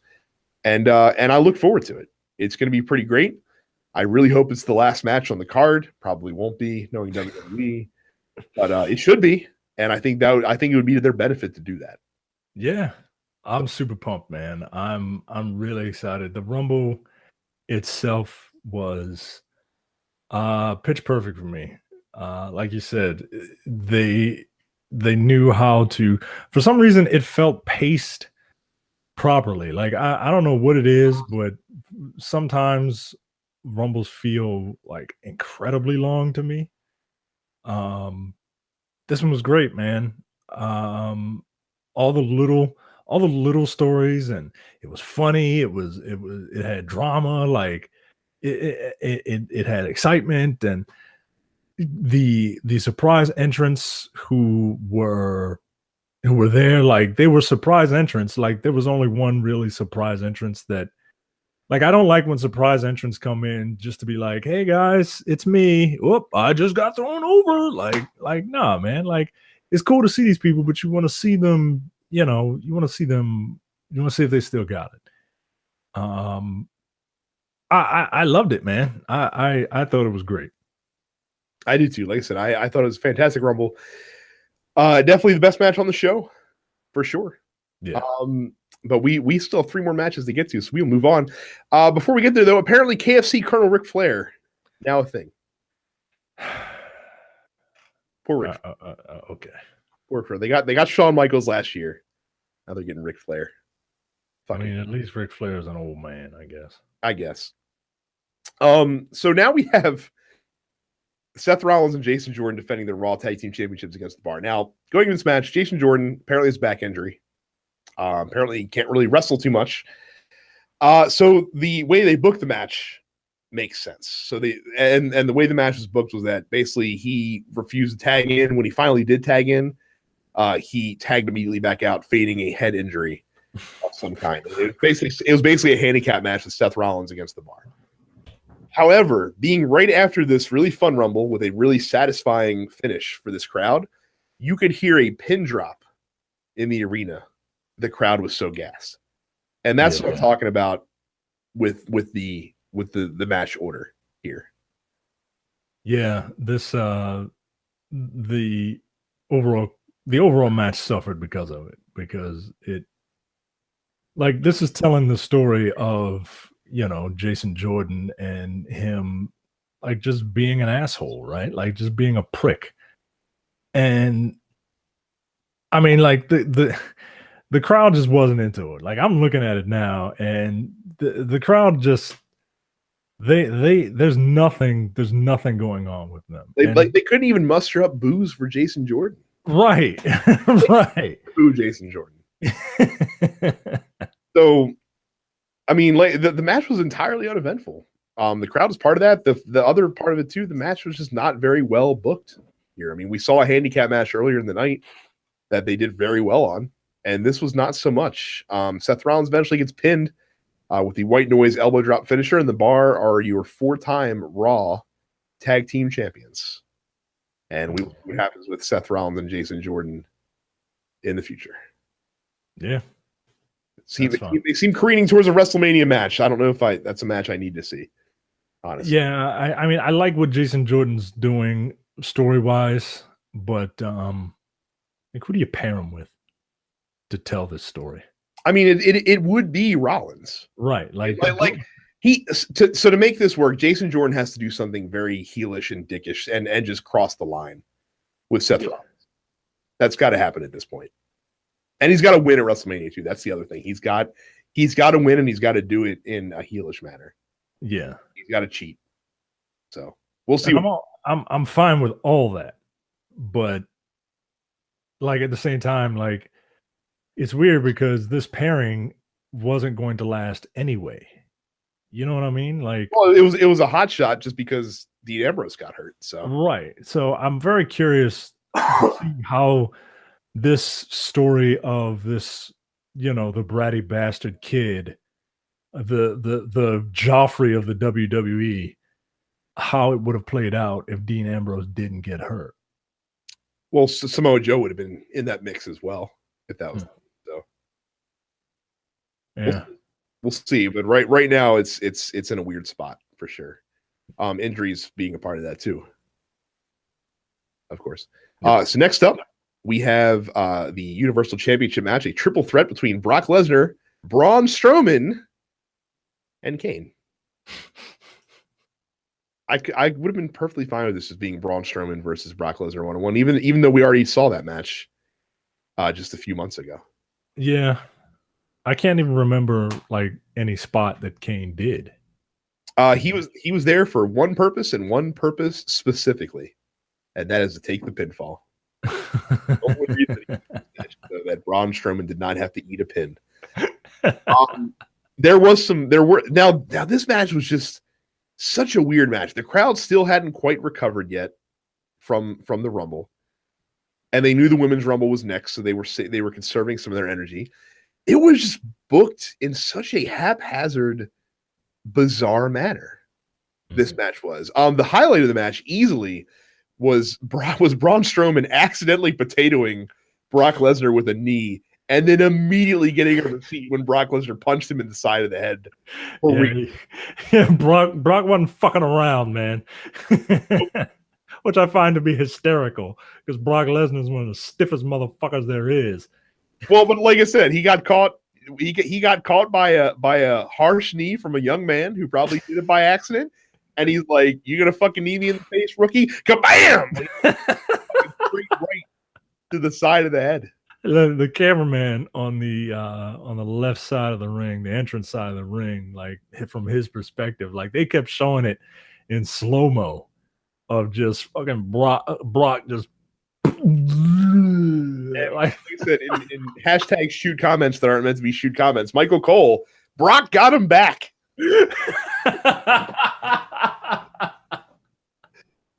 So that was amazing. So Braun Strowman, he brought the lumber to the ring. He brought some tables.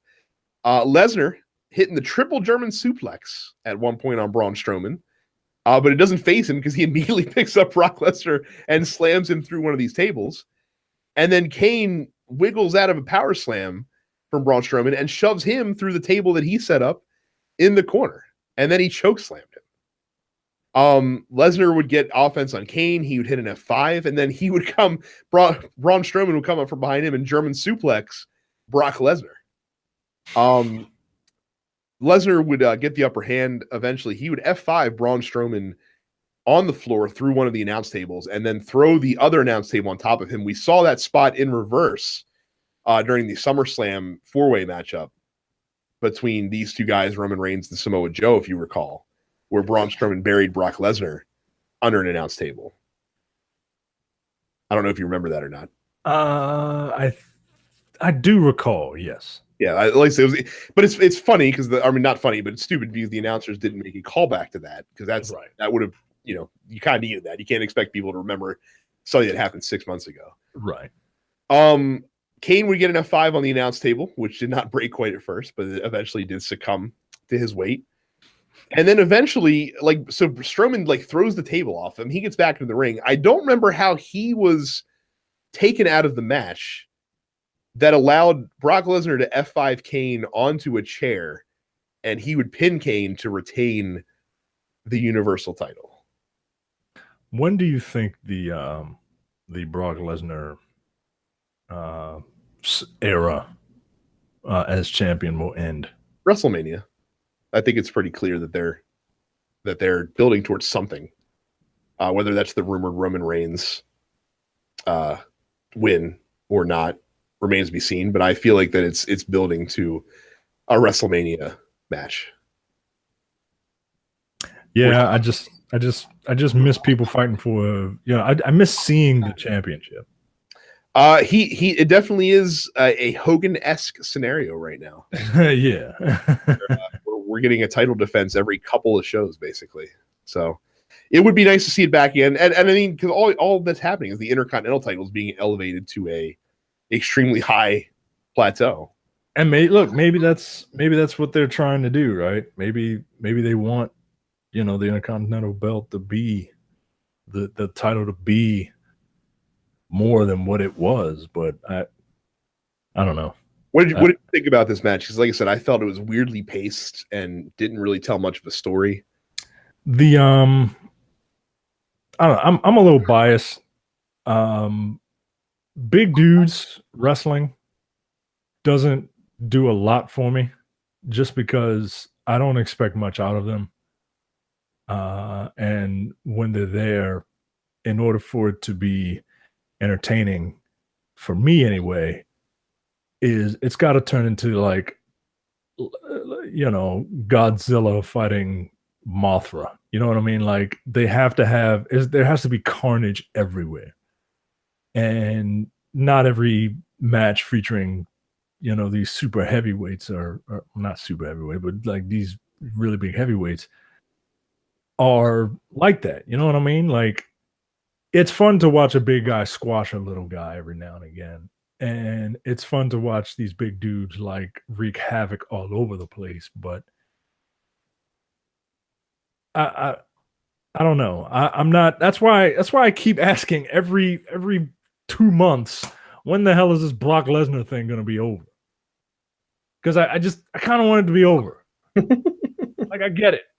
I get it, Brock. And whoever beats Brock, man, I mean, the rocket that's going to be on their back is going to shoot to the moon.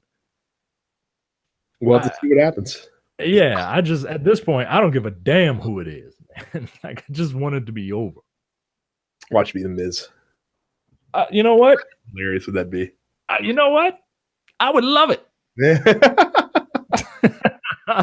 So our main event of the evening is the ladies Royal Rumble match. You have Stephanie McMahon doing guest commentary. You got you didn't care for Stephanie McMahon's commentary. I did not care for it. She had a few good moments, but for the most part, I would agree with you. She was okay. Graves did a nice job covering for a lot of her deficiencies. Every time she said something, I just imagine one of those dudes saying, "Yeah, that's great, Steph. Anyway, back to the match." Because what do you do, right? It's covered so good in such a short amount of time. Yeah, as the sort of heelish commentator, and you can't like the thing with Steph is you're not great, right? But you can't correct her, like they do with Booker T. I swear to God, man. I think Corey Graves and Booker T are gonna come to blows every time I watch those two, hear those two in their commentary. You can't do that with Steph. Just over Booker T's irrational dislike of Jason Jordan. Right. Wait, Booker, none of this shit is making sense. None of what you said just made sense. What?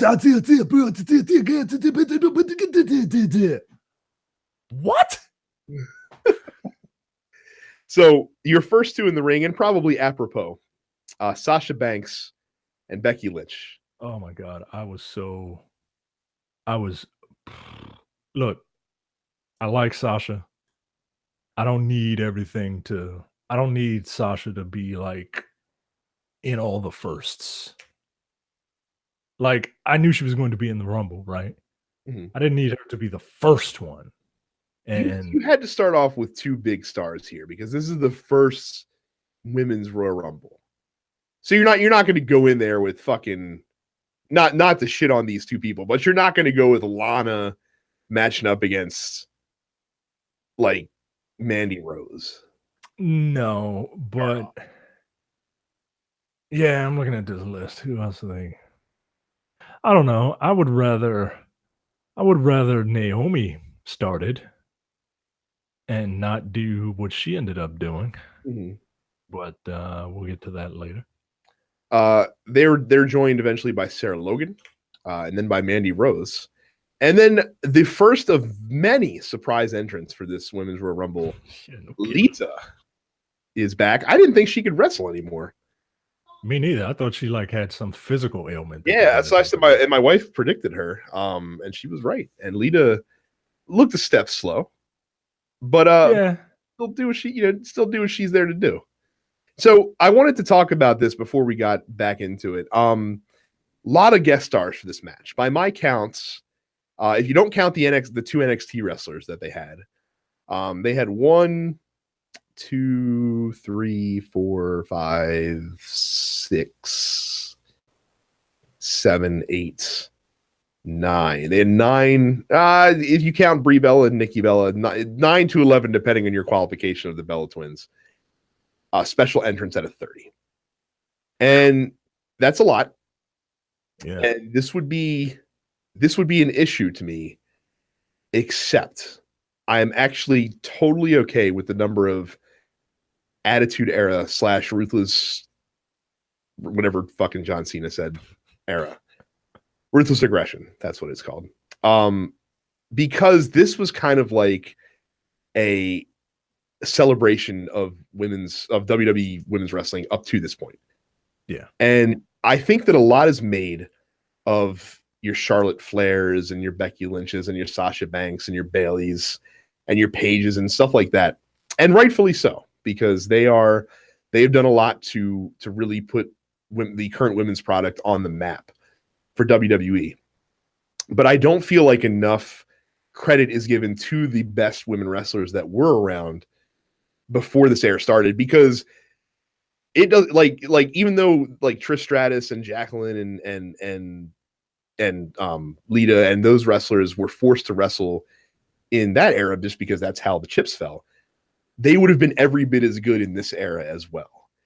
And I feel like this Royal Rumble was WWE saying, hey, we appreciate what you guys did to get us to this point, and we want to celebrate everybody in this match. And some people say, oh, they could have used more NXT wrestlers in those spots, and you could have. And if you do the same thing again next year, then maybe I'll have a bit of a qualm with it. But for this first year, for this first Women's Royal Rumble, I had zero problems with it whatsoever.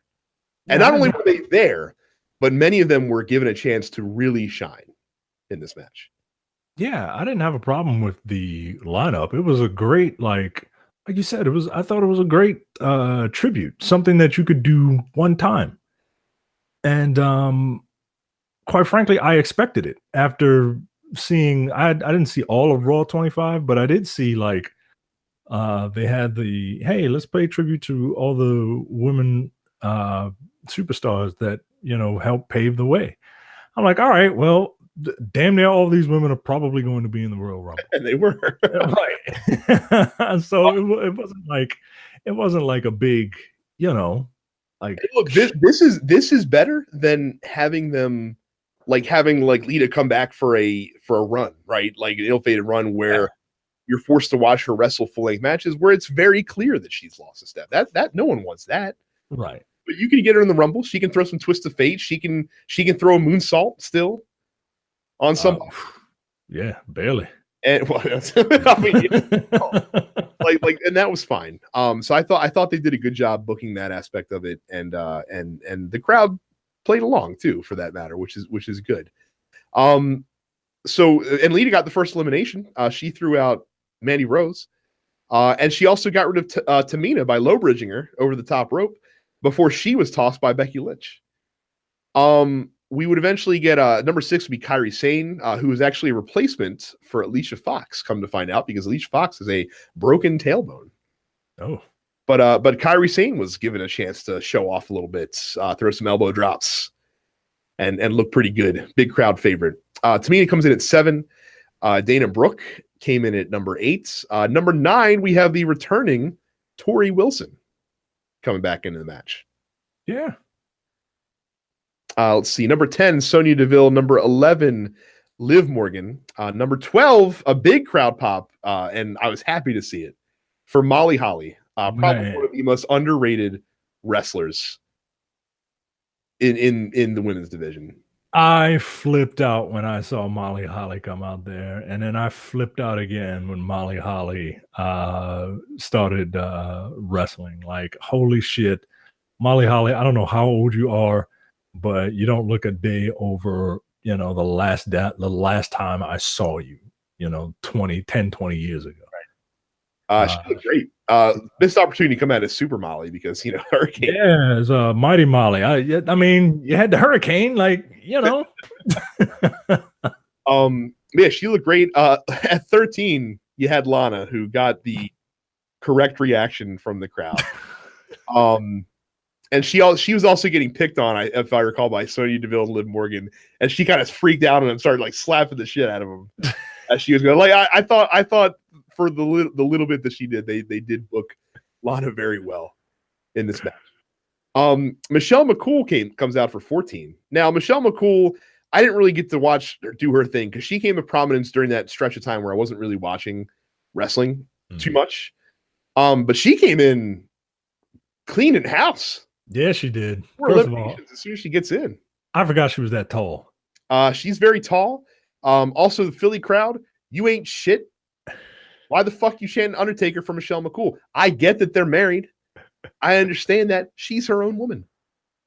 The same reason they were chanting Rusev Day for Lana. That's a little different. I know it is. But at the same time, I don't know. It's Philadelphia. Anything goes. It's like, but you just want us, you want us to know that that they're married. Oh, cool, guys! Wait, you're so cool, right? If AJ Brooks had popped out, I'm sure he would have chanted CM Punk as well, because you guys are just the coolest. Ruby Riott enters at 15. She would eventually eliminate Becky Lynch, getting that rub. At number 16, Vicky Guerrero. Yeah, I was not expecting that at all. I was not expecting that at all. And again, she was out there to yell, "Excuse me," and to get tossed out by all the women very quickly, and that was fine. I miss Vicky Guerrero. Very quickly and very gently. Yeah. Yes. Yes, she did. Carmella comes out at 17. I've really been enjoying what Carmella's been doing these past several months. I got to tell you. Yeah. And when she does eventually cash in that briefcase, which, man, watch that shit happen at WrestleMania. Yeah, I was about to say, man. Isn't it? And we'll talk about what happens after this match, but watch it happen at WrestleMania, and that would be the fucking just insane. Natalia is your entrant at 18. Kelly is back. She is at 19. Naomi comes out at 20. Jacqueline comes out at 21. I don't remember at which point it happened. Oh no, it happens a little bit after this. So Nia Jax comes out at 22. She, of course, starts wrecking shop as soon as she gets in the ring, as you would expect. She clears the ring. Now Naomi gets tossed out by her and into the arms of many of the women that had been eliminated that were standing on the outside. And so they had Naomi do the Kofi Kingston, where she runs along the barricade. She gets to a chair. She has her feet on the chair and she's crawling across the floor. And she gets to the ring steps to stay alive.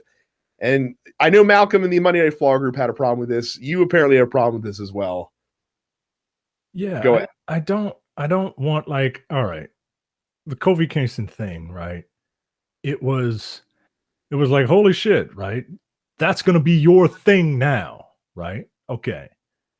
If you want these women to be their own people, like don't just give them the same gimmicks that the guys use. And I mean, I hate to bring race into it, but not really. Like it just I can, for some strange reason, I have it in my head that Vince McMahon is back there and he's like, yeah, they you know, they got that extra bone in their leg. They can, you know, let her do it. Like, I don't know, man. It just feels weird. Like, Naomi is she's more important than doing the Kofi gimmick. I'm very afraid that that's going to be her thing now. And I don't know. I don't like it.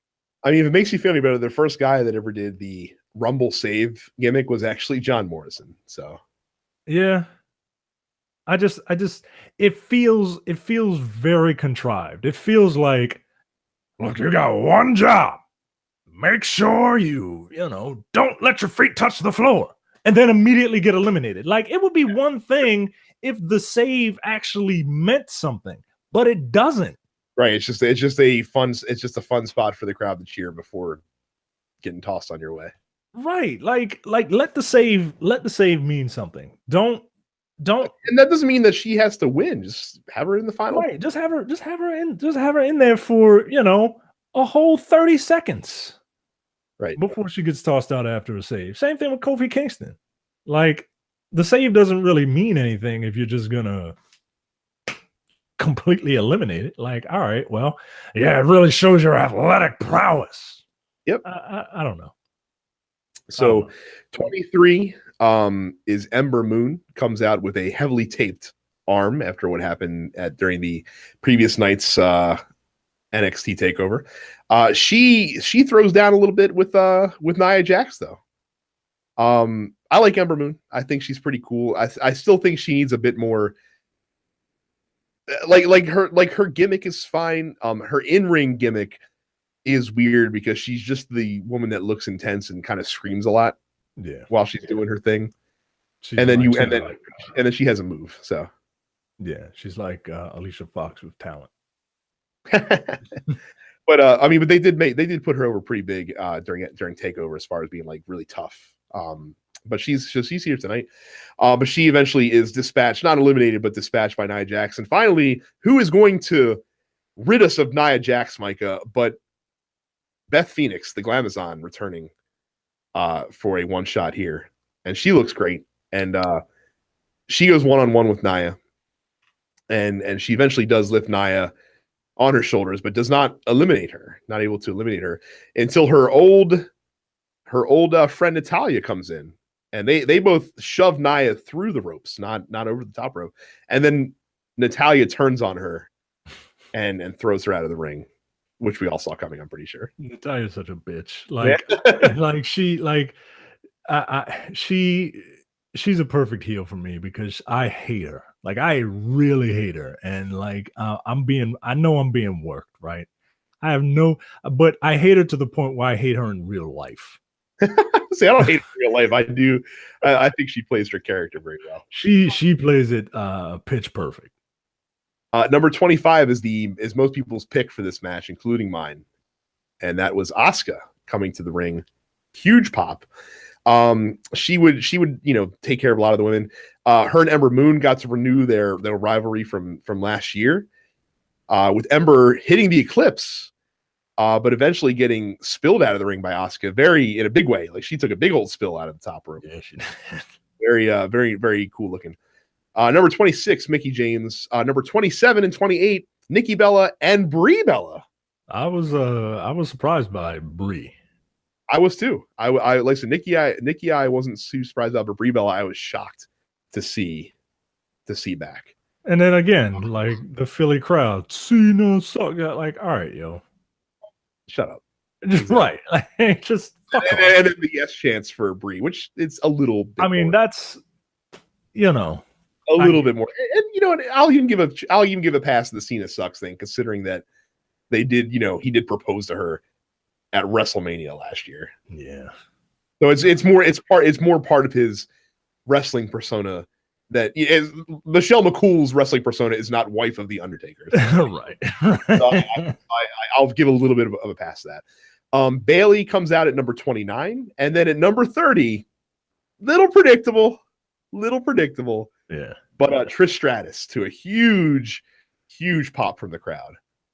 And look, she looked like $1 million, man. Like they made her look excellent. Yeah, they did. Eventually, so a lot of stuff's happening here.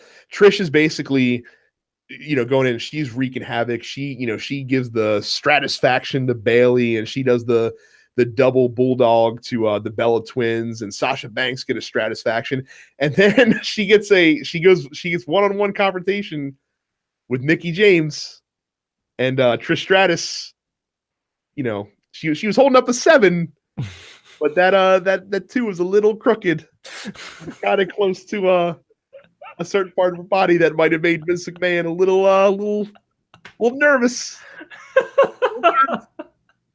So it was cool to see them renew their acquaintances, I guess we can say. Yeah. Nia eventually comes back in the ring and starts tearing it. And of course, we have to get to a battle royal where we get more than just the gang up elimination of Nia Jax. Either she's got to win something at some point, or have someone take her out in a solo fashion, because I'm tired of the gang up. Yeah. Just old hat at this point.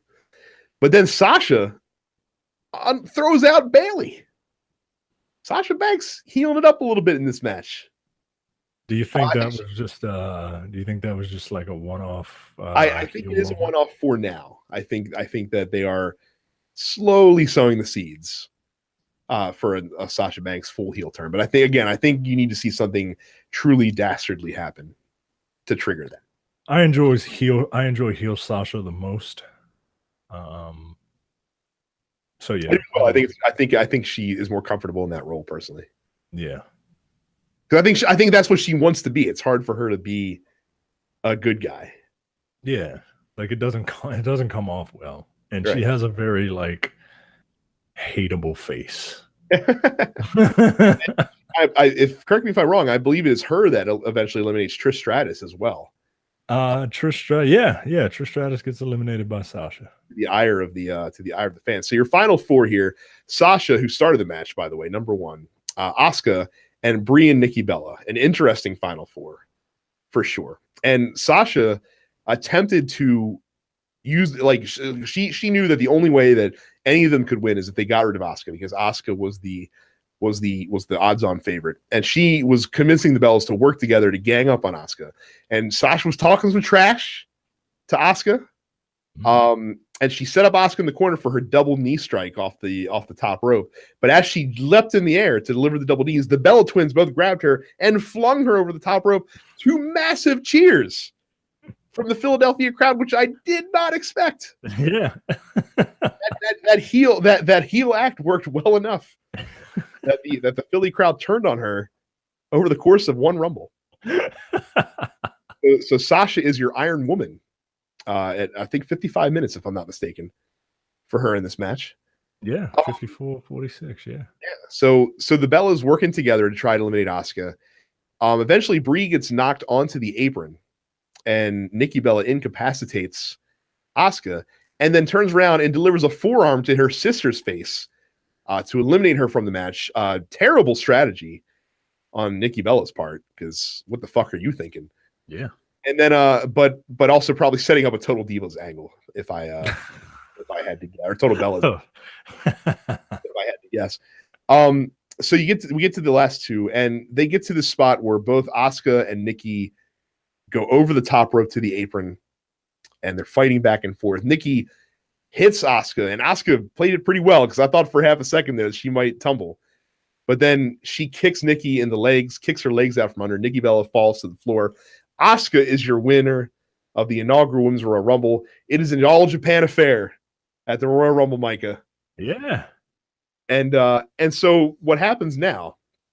Asuka's in the ring. Everyone's celebrating. Charlotte Flair and Alexa Bliss, both of whom were watching at ringside for this entire match, both come into the ring. And they're teasing it. Asuka, who's Asuka going to choose? Is she going to choose to fight Charlotte, or is she going to choose to fight Alexa Bliss? And then all of a sudden, bad reputation hits the speakers, and out walks Ronda Rousey. Yeah. And she comes to the ring. She can't stop from smiling because I guess she's happy to be there. But I mean, you need to learn how to have a frowny face. Yeah, you gotta learn how to look tough, man. Is that pro wrestling? Points to the WrestleMania sign, of course, the universal, symbol for I want a match at WrestleMania. And she tries to shake the hand of Asuka, who gives her the brush away. Nice moment for Asuka. Yeah, because who the fuck are you, bitch? Who the fuck are you?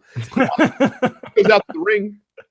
Ringside, she walks up to a stunned Stephanie McMahon and shakes her hand reluctantly.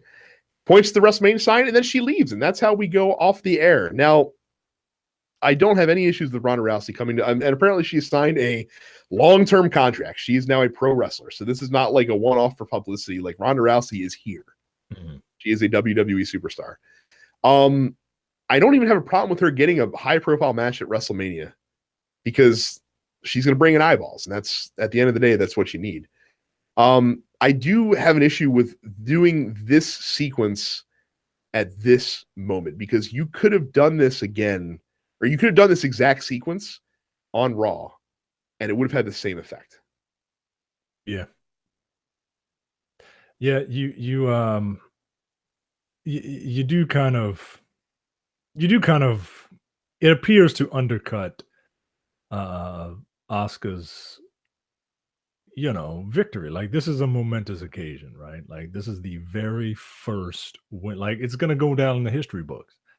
And while it doesn't like taint it, it feels like someone's coming in and making it about themselves. I also don't have a problem with Ronda Rousey being here. I'm very, very, because as we see, they need female talent to if they ever want to do this Royal Rumble thing again. So they need as much and look, Ronda Rousey's a name, man. Like, it's it's on ESPN. Like, not just the ESPN wrestling section. Like, the shit is on like Sports Center. Ronda Rousey is in the WWE, right? And the fact that, like you said, she signed a long-term contract. I'm very, very curious to see how she's going to perform.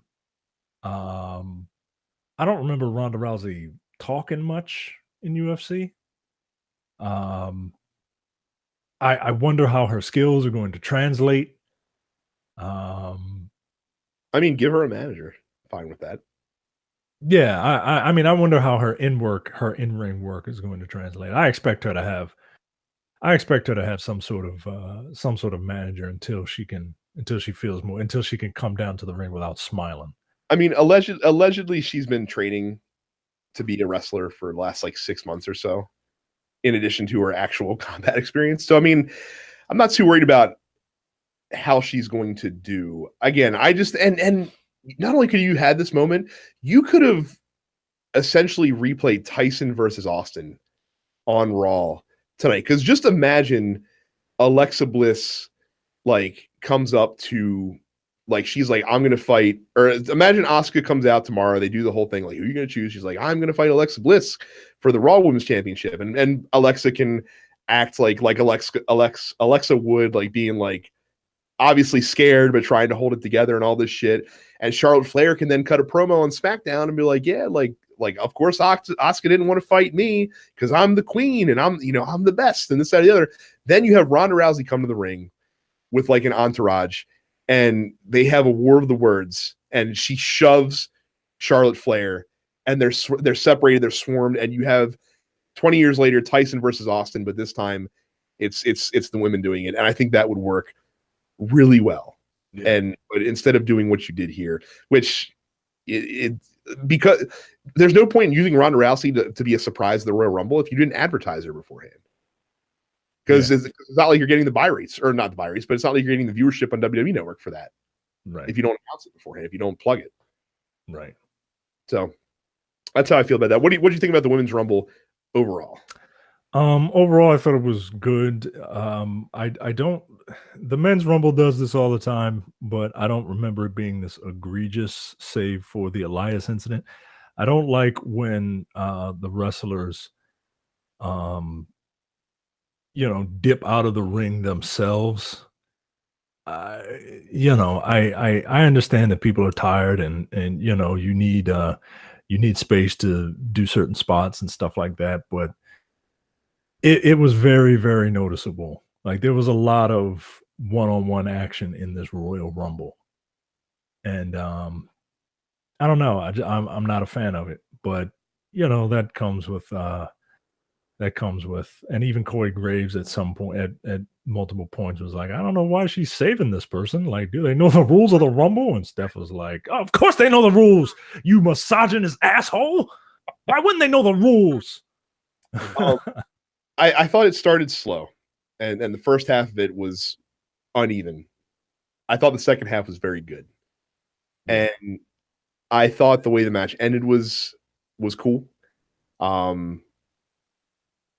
It was curious that they used the Bellas to kind of be the final entrance there. An interesting choice. I might have Trish Stratus hang around for the final four, honestly. Yeah, pretty cool. But like I said, the first half a little inconsistent. Second half, I think once like Nia Jax came out, I think things started to coalesce a little bit more. And it ended well. And I thought like I said, with it being the tribute that it was to all the superstars that came before, and highlighting the superstars of today, I think they did a good job of balancing that out. And it was a great first Rumble for the women, I think. And the ending of the match was good. Again, the Rousey stuff notwithstanding. I thought it was a solid match for sure. Yeah. The show entirely, if I had to letter grade it, would probably be a B- because the Rumbles were both very good, but everything else was very rough, save for the WWE Championship match. Yeah, that's exactly you took the words right out of my mouth. That is the exact letter grade I would have given it, a B-. I really enjoyed those Rumbles, but the individual matches, I mean, a couple of them felt like pre-show matches. Just by the circumstances surrounding the matches, but it was solid. I saw somebody. God, I hate internet wrestling fans, man. Like, one guy was like, "Oh, is it safe to say that this is the worst Rumble ever?" Like, every year's the worst Rumble ever. All right, fuck you. Get the fuck out of here, man. Like, I just can't stand it. Like, and look, I'm not like some hardcore, like, and maybe that's my problem, but I have fun, man. I have fun. And I stayed up and watched the whole damn thing. And it ran, usually these pay-per-views, they cut off at 11:15, especially if they start at 7. This lasted well past 11 o'clock. And I stayed up for the whole thing, man. Like, I had fun with it. Yeah. Like I said, I thought the show as a whole was a little bit uneven, but the Rumbles are why you're there. Right. And they were both very good. So I think overall it was a success. And like I said, we're on the road to WrestleMania now, so we'll see where we go from here. Excellent. But yeah, I enjoyed breaking it down with you, Micah. We'll be back doing this, of course, for WrestleMania in a couple months. I hope you guys all enjoyed this, though. Thank you all for listening, and we'll see you next week. See you.